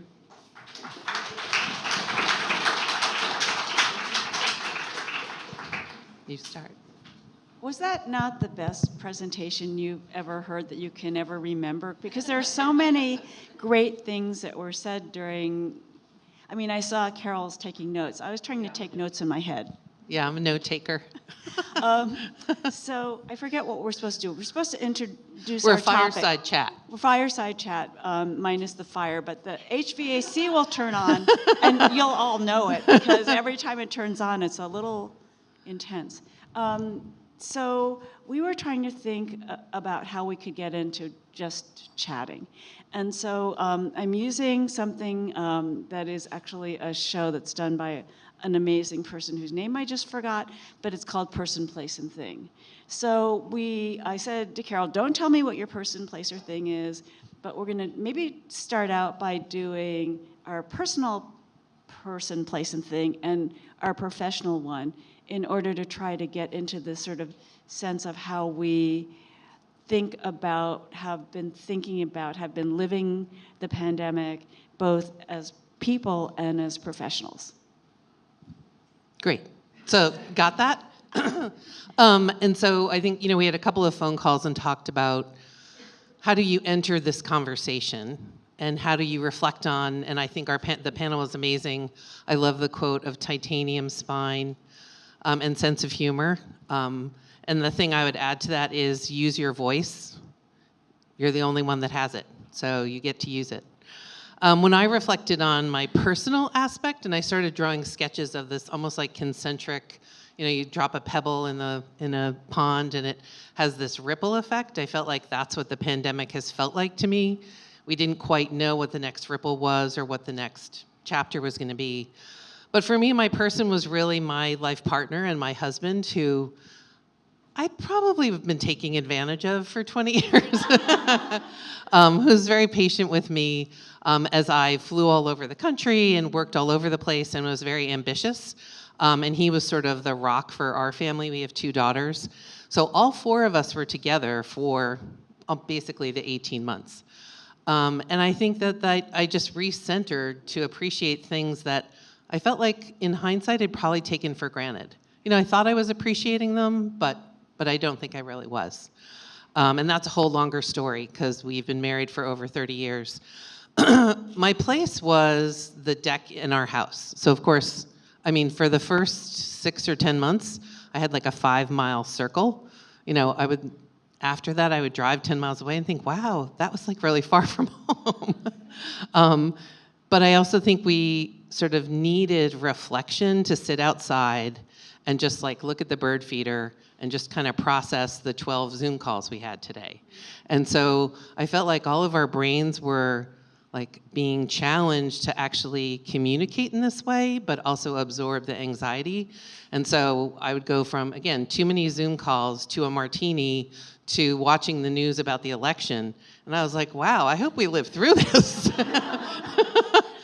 So some of you may know, I feel like I like to laugh at architecture and sort of challenge its perspective. And I love that people have started bringing up nature today, because I felt like the natural world was solace for me. It was that place that gave me solace, whether it was like learning all the birds in my backyard and texting my neighbor and saying, what is this little brown one? I've never seen it before, which I think I was just entertaining my extroverted mind, that I missed people. So like I adopted the birds in my neighborhood as my people. And then my sort of core thing of the personal for me, the thing I want to take forward is the ability to notice.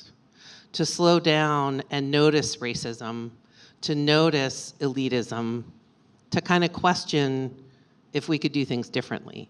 And I feel like I was given the time and space during the pandemic to appreciate that. If there was no pandemic, I would just have a lot more frequent flyer miles, and maybe more buildings that were accomplished. But I don't know that I would have learned to really value that noticing. It's very weird. I suddenly feel like crying. That would be okay. What I appreciate about being with this group and what Carol has just talked about is that it's all very personal. So one could say that, architecture is a business, but it's actually all about being personal. And so it's kind of a gift.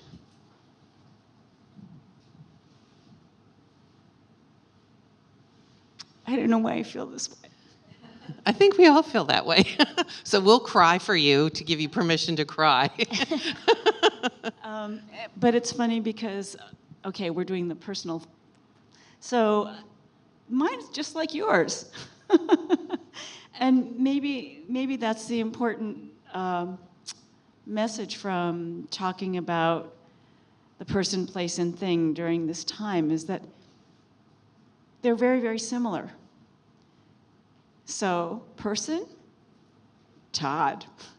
He is both my favorite person and my least favorite person. And those of you with life partners know what I mean. So, but of course, it's the first time I've ever been with him where we aren't working, or where we aren't accomplishing something. So I feel exhausted from the accomplishing things all the time because I'm with somebody who's always in his head working. And I try to escape, but it's always there. So the first time we didn't have something that we needed to do, and that was very discombobulating. It was like, well, what do we do now? It's like if you have children, when they leave home, it's like, oh, there's this person here.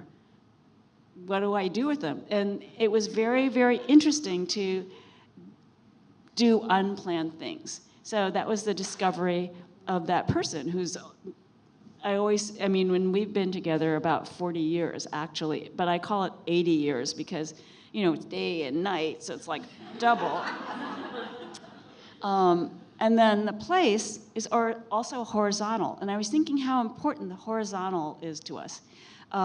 So my place, wherever we live, we try to make as long a table as we can. And actually, when we were young architects, we had a show and we made a huge long table and said you could sleep on it, you could eat on it. And indeed, wherever we are, whether it's a oversized counter or a really long table. So we were in a place where we made a very, very long table. It's about 18 feet long and takes up the whole side of the room. But we work on it and eat on it and leave our stuff on it. And that was my favorite place because more for the food than for the work. And then the thing, sort of like your thing, wasn't really a thing because things didn't have so much importance anymore. So the thing is very, very small. It's the smell. It's the smell of Todd making me an espresso in the morning. And it is that sense of how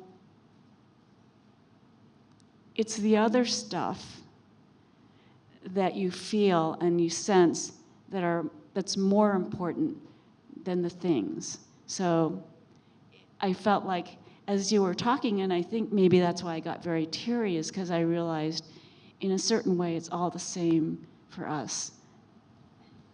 And probably all the same for everyone here. Yeah. So maybe that sort of transition to the world kind of tried to stop or had to stop. I feel like some of my metaphors are we all had a near-death experience, however many billions of us are on this planet.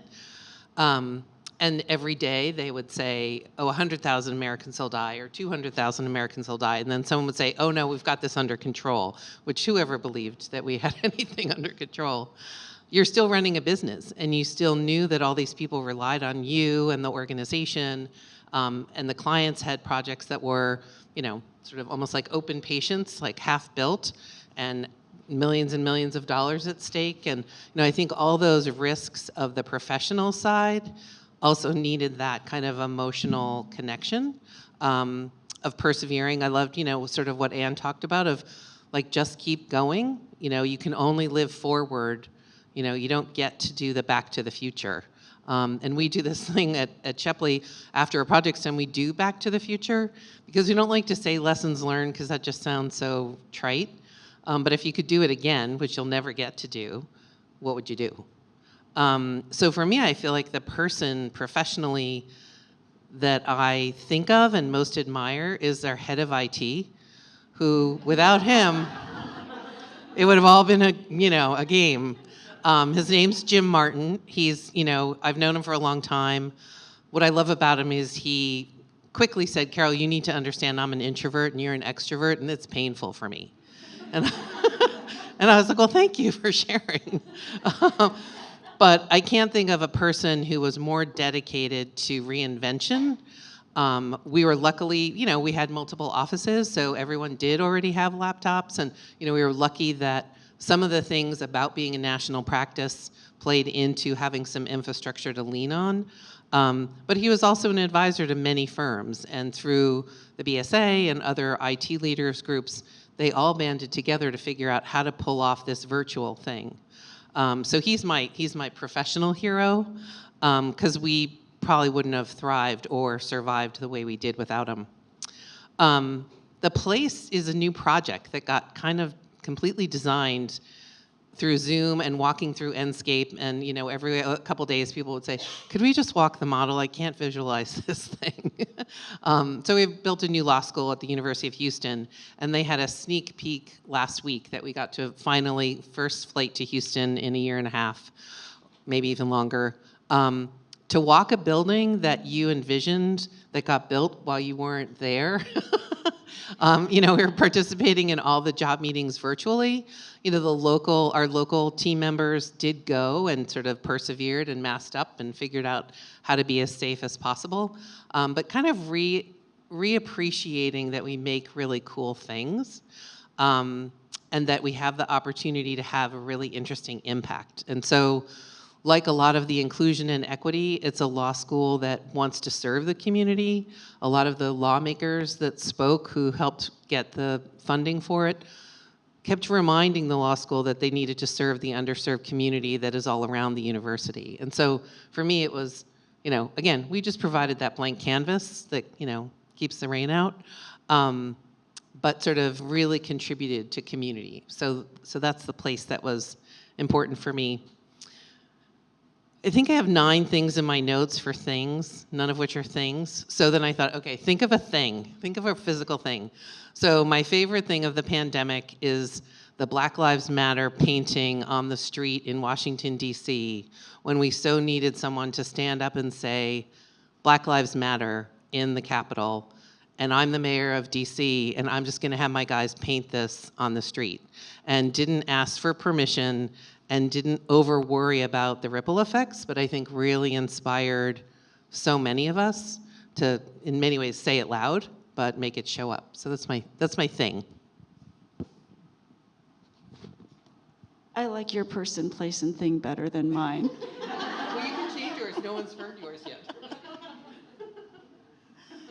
But the great thing is I could say that because we're all here together. So I feel like I can be very clear about appreciating it. So I like to think of myself as,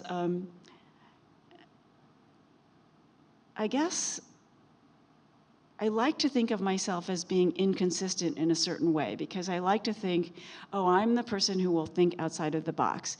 And then I realized when I put down my second list of person, place, and thing, it was incredibly consistent, because they were sort of the same person, place, and thing, just in a different form. Which also made me think about, many ways, how lucky I am that I live in a kind of situation where the person, place, and thing can repeat. So once again, for us, after, I would say in September, really starting a little bit more in the summertime, we came back to the studio. And so I actually thank Todd for that, because he is a person who drives me crazy because he never stops asking questions. And it's really hard when you're the only person in the room because he keeps on asking you questions. However, what I realized is that what he wants is feedback from a lot of people. And so he was so insistent that we need to get back as soon as we could. And so we started 3-day-a-week in July. And we're at 4 days a week now. And coming in the new year, we're going to say 5. That comes with the proviso that if you have children, if there are complications, if you have any other issues, you can always stay home. But that sense of community has been so deeply important to the way we design. It's been very hard. So I really think it's kind of amazing to feel so agile in that world where you are designing and walking through spaces. So the second thing is, once again, a table. And maybe it's because I like to eat so much, I'm not sure. But we have a glass table that's a horrible table that we designed in the 80s. It's like a knee slicer. Anytime anybody ever sits down at the table, it looks good, but you know, we have to tell them, don't sit there, be careful, because if you do, you'll cut your knee. So it's both a piece of the past, but also a reminder of the mistakes that you made, and that's really important, knowing the mistakes that you made, even though you continue to make them. We tried now to not make any more knee slicer tables. But that table is in the front of the office, and our office is on the ground floor. And so we like watching people walk by, and we like people looking in, trying to figure out what it is that we're doing there. And it is the place where we have our office chats. So, and we've started to reinstitute the office chats where there's food. So the food was really important. So, and that brings everybody, and each team talks about the work that we're doing or shows Halloween pictures of their kids. But it's about that sense of community, which is so necessary. And the earlier group spoke about how that sense of community is so necessary. And then the thing, God, how consistent I am, wanting to be inconsistent, is the sound of the espresso maker in our studio. Because you can we sit in this one room and we hear the coffee beans grinding, and then we hear the whine of the espresso maker, and then the sort of steaming of the milk. And I feel like in that small way, it tells me life can go back to normal, because you can hear people in the office making their espressos. So I actually said the same thing twice, for during the pandemic and after the pandemic. But I think it goes back to things aren't important, gathering is important, and the people you love are important. So now I'll get choked up. So I have kind of two perspectives, but the counter I want to offer is that you have a studio that's built on this more intimate community. And we have not a big firm, but a small big firm where we probably used to be 200 people, or about 170 now. And our Phoenix, Houston, and Hartford offices always felt like they just weren't quite in the conversation. And whether it was video conferencing or who we brought from office to office, or, you know, we are philosophically inclusive, but we were kind of falling down on our promise of inclusivity. And we did a whole bunch of strategic thinking, and this young group of talented designers said, you know, in the future there's going to be this thing called, and they named it a saddle, and it was sort of a riff on we have a Texas office. Simulation, automated, digital learning is going to happen in our lifetimes. And I was like, okay, I don't know how much that's going to cost, but show me what you're dreaming about. Well, COVID gave us that in a very rudimentary, clunky way. It also gave us, and I'm a proclaimed baby boomer at 62, it also made the baby boomers learn skills that they were resisting and always needed an assistant for, or an intern for, or, you know, that sort of hierarchical thing that I despise. It actually made them more resilient because they had to do things they hadn't had to do before and learn how to use technology and, you know, get their child or neighbor or nephew to come like help them figure out their IT infrastructure at home. But we went to, and I think many of you had this experience. The leadership team was talking daily. Like we were like the house is on fire. And, you know, much of our work stopped almost immediately. I think everything stopped immediately. I too have lived through many downturns, and I was like, as a CEO, you shouldn't have to live through 2 downturns. That's just unfair.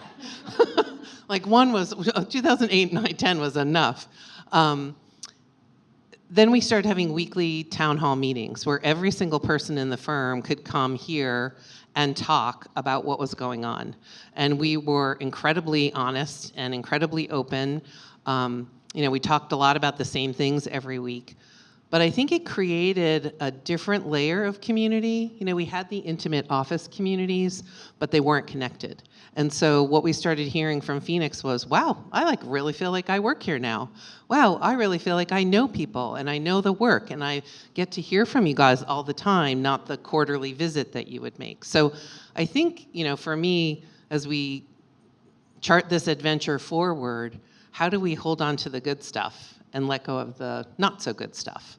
But that there's something pretty dynamic for even me personally that as soon as I wake up, I look at my phone and I start answering emails, and I'm in my bed, in my pajamas, waiting for my husband, Jerry, to bring me my coffee down from downstairs, which he does part of the time. And so I've started thinking about like, well, work, it's just a blend. Like I kind of love when it's a blend. And I used to say, I know you're committed to the firm if you're thinking about design in the shower. I'm thinking about who's going to go on this project team. How are we going to do this interview in the shower? So, but I wasn't putting it on my time card, right? So I feel like we've challenged this like sort of time, place expectation. And so my philosophy about the office is, and I can tell you a whole lot about passing on the torch during COVID in another lifetime, but go to the office as much as you want, but get your work done. And our principals weren't in the office before. They were on airplanes, planes, trains, and automobiles. They were with the clients. So we're still with the clients, and we're still trying to, I think we're maybe learning how to walk, skip, and run again in a new way. But I think it's smart that young parents are putting their kids on the school bus in the morning, not taking them to early care. You know, my kids are daycare survivors, and they used to go to a place called A Place to Grow, and they nicknamed it A Place to Go because it was like, Mom's not home till 6, so that's where I'll be. But I think there's something really wonderful about this dynamic that we don't have to tell people how to get their work done. We can value that they do get their work done, and that we love coming together and celebrating and challenging each other. But we also have this like new tool in our toolkit that we maybe don't quite understand yet. I'm just going to make one comment, and then are we supposed to open this up to questions? Okay. So I think there have been so many issues that have made us reevaluate what this profession means. And I think the sort of, what I've learned is it's much broader than what we were taught it meant. At least what we were taught it meant, you know, or what actually, I think in most architecture schools is being taught that it means. You know, it means a much more sort of standard practice. And in the way, I have a much more standard practice. But I see now that there's so many ways, parallel ways of practicing, which makes it more open to more people. One of the interesting things I see in architecture schools, because why is architecture not a diverse profession? Because it costs a lot of money to go to school. And most graduate schools, many graduate schools are free for other professions because they're supported. And architecture has always been, you know, the $60,000 a year price tag.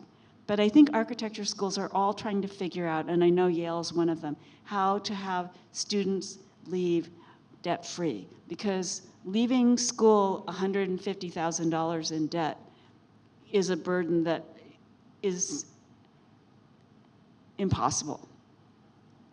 So I think that sort of gate opens up. I think the gate opens up also when you don't think of architecture in such a narrow way. I saw this great presentation Dr. Sharon Sutton gave, and she said, you need to think, we all need to think about architecture in a very different way. It's not how to funnel more people into the same way, it's how to broaden the way. So she was a speaker at the BAC that I saw. I think she has been speaking a lot this year. One of the things she said was, I don't know how much more time I have left, so I'm going to keep talking. She's late 80s, I think. Anyway. She looks fabulous. One of the things she said that struck me was to be her contrarian view was, communities don't need architects to be architects. Communities need architects to help communities realize their dreams. And, you know, she had a lot of experience at Columbia early on and University of Washington, and talked a lot about how communities are really smart, maybe kind of to what Natasha and Anne were saying. They kind of know what they need, they just don't know how to get it, or how to find the way through, or find the way to fund it, or, so I think there's something really beautiful about that. I need to ask you about the Obamas and the library, just because I'm a big fan. But I also wanted to thank you for building beautiful buildings that we all love to visit. And I think we all contribute to, you know, some of the reason we're architects is that we just do respond to the beauty of buildings and spaces and landscapes. And so thank you for doing many, many, many beautiful buildings.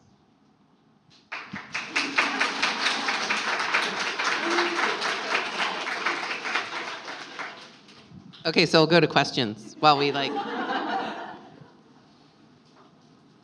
ask us anything. There's a question way far back.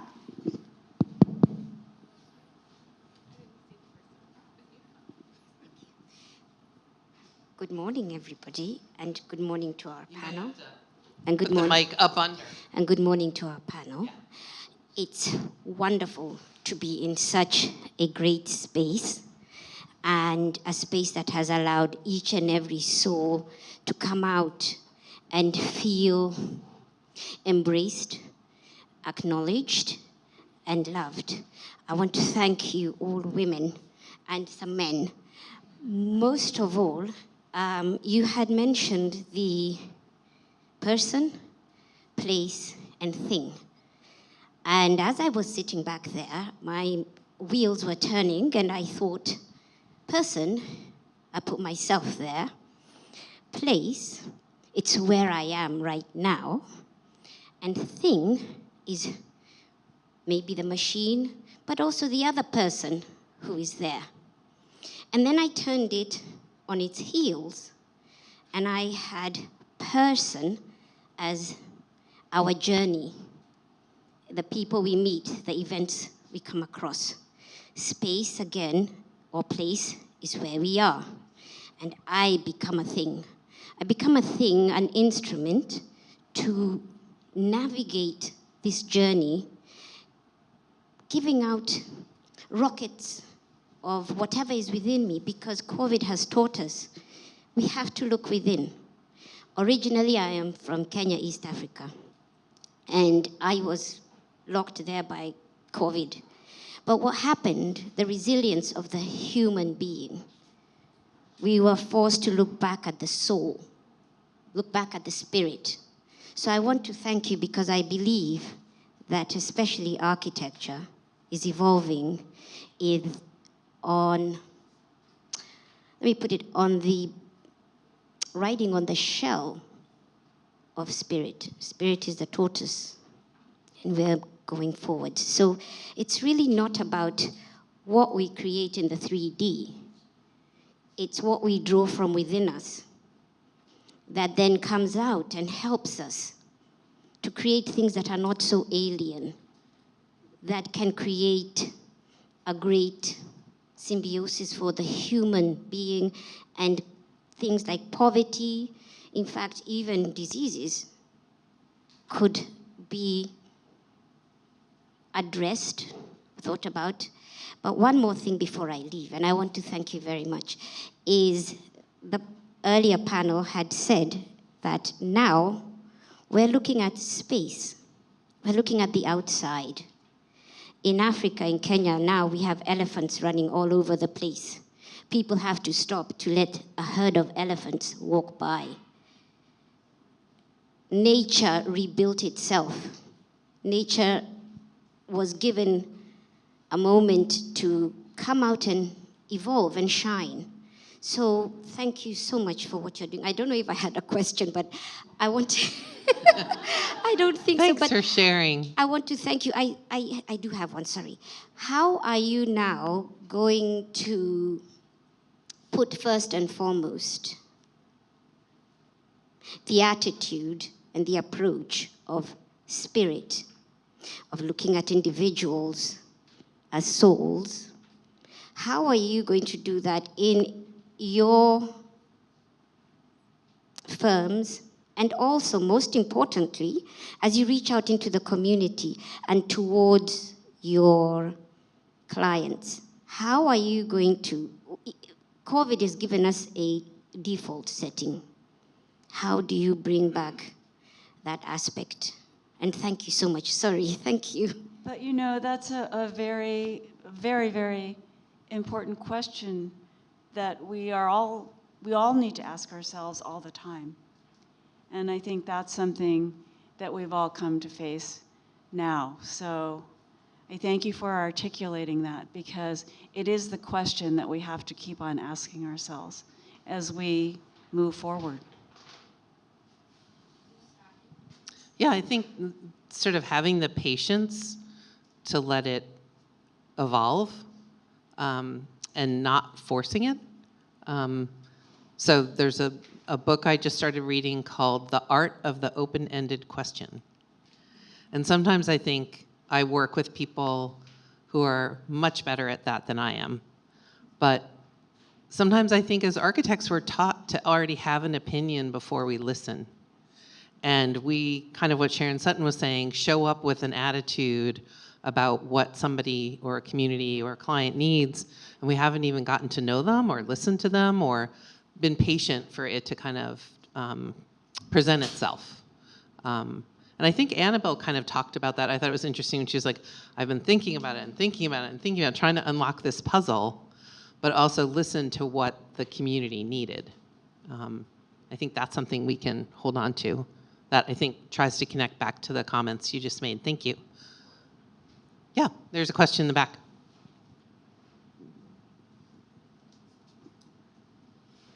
I think this is a segue from what we were just talking about. One of the comments was about keeping our minds open in the earlier session, I think that was mentioned. And we're talking about the pandemic here. The pandemic is really a symptom, I think, of a larger problem, which is how are we going to address climate change? We can't quite hear you. Can you, like, yeah. Yeah. Kiss the microphone. Oh, okay. So we've been talking about the pandemic, and that's really a symptom of a much bigger problem where we're really going to need to keep our minds open, which is climate change and how it's going to affect migration of millions of people, and how are we going to house them? And how are we going to make our buildings more... Well, there was just a seminar on the circular cradle to cradle, adaptive reuse. I mean, there's so many things we could talk about. I'm actually on the board of New York City Audubon, so we're developing, there's another architect who has just joined our board, and we're trying to develop a document which will talk about how we build buildings, what we build our buildings out of, how we build them, and how we think about birds at the same time. And this is just, we started out, we were reading a recent book by a UVA professor who talked about, look for swifts and make bricks for swifts, which is a type of bird that is an amazing flyer.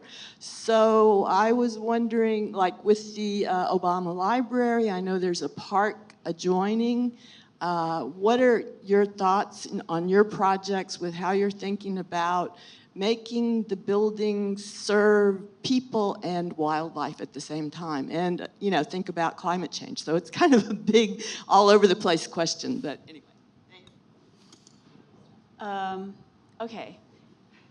I'm going to answer your question, a part of your question, and then I'm going to hand it to Carol. And then I'm going to answer also Carol's question. I would say, she said, what is it like working for the Obamas? And I would say we've all run into situations where the client that we meet isn't the person we imagine they would be. I would say that these people are the people that you imagine them to be. So not always easy, but I respect them in the same way, if not more. In terms of the building that we're doing in Chicago, I'm sure that there will be mistakes that we've made, but we have the intention and we've tried to act on our intentions. So it will be a carbon neutral building, not because it's producing the energy all on site, although there's a lot of mitigation, geothermal. It will also be off-site balancing, but there's a real commitment to that.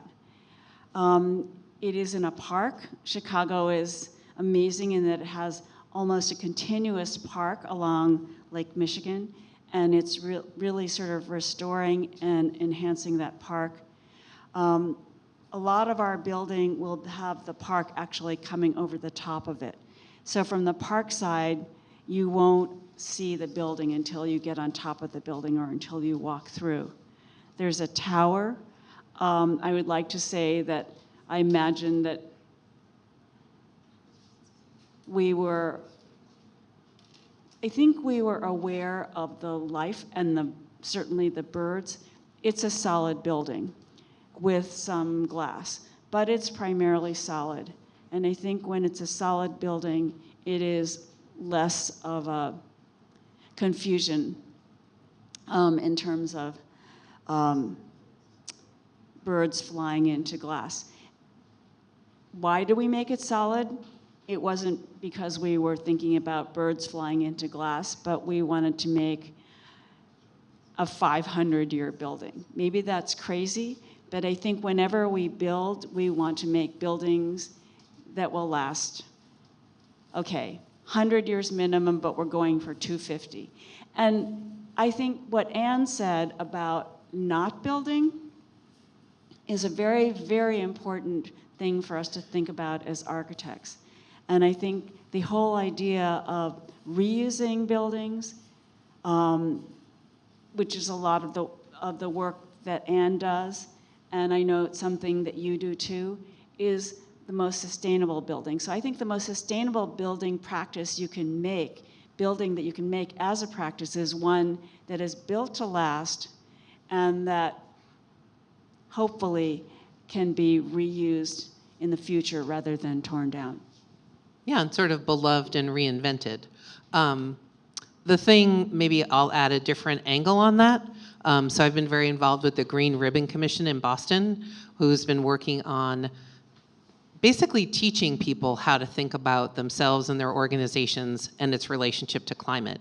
And Boston is a kind of watery city, built on a lot of landfill at great risk, has had some really near misses, didn't get quite as affected as Manhattan by Sandy, but is putting in much more rigorous expectations from the city on energy use from the buildings over 20,000 square feet.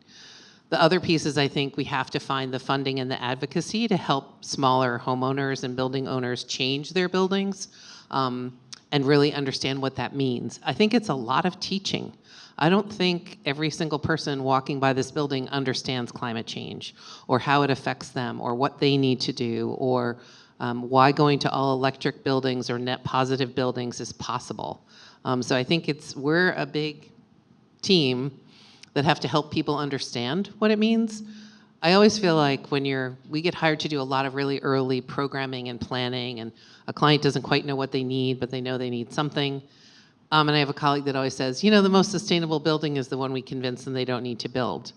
It doesn't really feed the bottom line very well, but I think it means you're being the best steward you can be, and helping people realize they can reinvent buildings they have, and they can really think differently about that. I'm not sure what this pandemic means for how much space we need.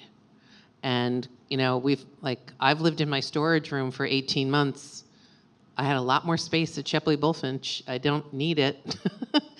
So I think it's letting us look at what resources are we using, can we think differently about it, and then connect the dots. I deeply believe there's a big role for government. I think that if people aren't told these are the rules that you must follow and it's required, we'll only get the early adopters. And so, I think it's like the homework is mandatory. These buildings need to become resilient on a time frame that we're going to plan. And so I'm excited about the kind of commitments that look like we're making, but I think it's a long road for us to get there. I went to college as biology major and studied environmental design and was interested in solar power in the 70s. This is a long road. But we can all have a really powerful impact, and there's more opportunity for us. We have 5 minutes, so one more question, or do you want to close? I don't know. One more question. It's up to you guys. Quick. Okay. Sure. Go for it. It's a quick question. Were there projects that you worked on that Put started... the mic closer to your mouth. Go ahead. There were projects that you worked on that started before COVID, where once you entered COVID, your thought process about the project or about the design changed, and how so?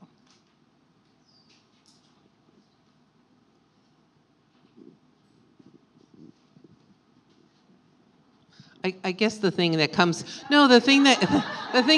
to mind is things that we've always said we were doing, but were we really achieving them? And so the thing that's come to mind for me is, we said we achieved flexibility. Did we really go back and evaluate it? We said we achieved a healthier environment. Did we really go back and evaluate it? So for me, I'm sort of really interested in how we teach our clients to use the buildings we've created and evolve their behavior, but also go back and really do the research and assessment and understand, did we achieve our goals? And the same thing, we just did a Back to the Future for a project that the electrical engineer said, so we designed it to be really efficient, but we haven't actually measured how we ended up. So for me, it's that connecting those dots that I think I'm thinking about more than I probably was before COVID. I thought that was an interesting question. I think we're thinking more deeply in the ways we had thought. During COVID, we had 3 projects that were under construction. And that was pretty much the work in the office. So we couldn't really change things. But some of the ideas that we had, we realized we needed to push harder on the next projects. Hopefully, then you know all the feeling, that feeling. Titanium spine part. Hopefully, looking for the next projects. Yeah. I think we're at a close. It's been great talking with you, Carol. Me too. It's great to see you. I remember you being at the Women's Leadership Summit in Phoenix. Yeah. And sharing just sort of how important design is, but also I so appreciate that you design great buildings, you teach, you engage, you're participating in so many different ways. So thank you. It was a pleasure to be here. Pleasure to be with you.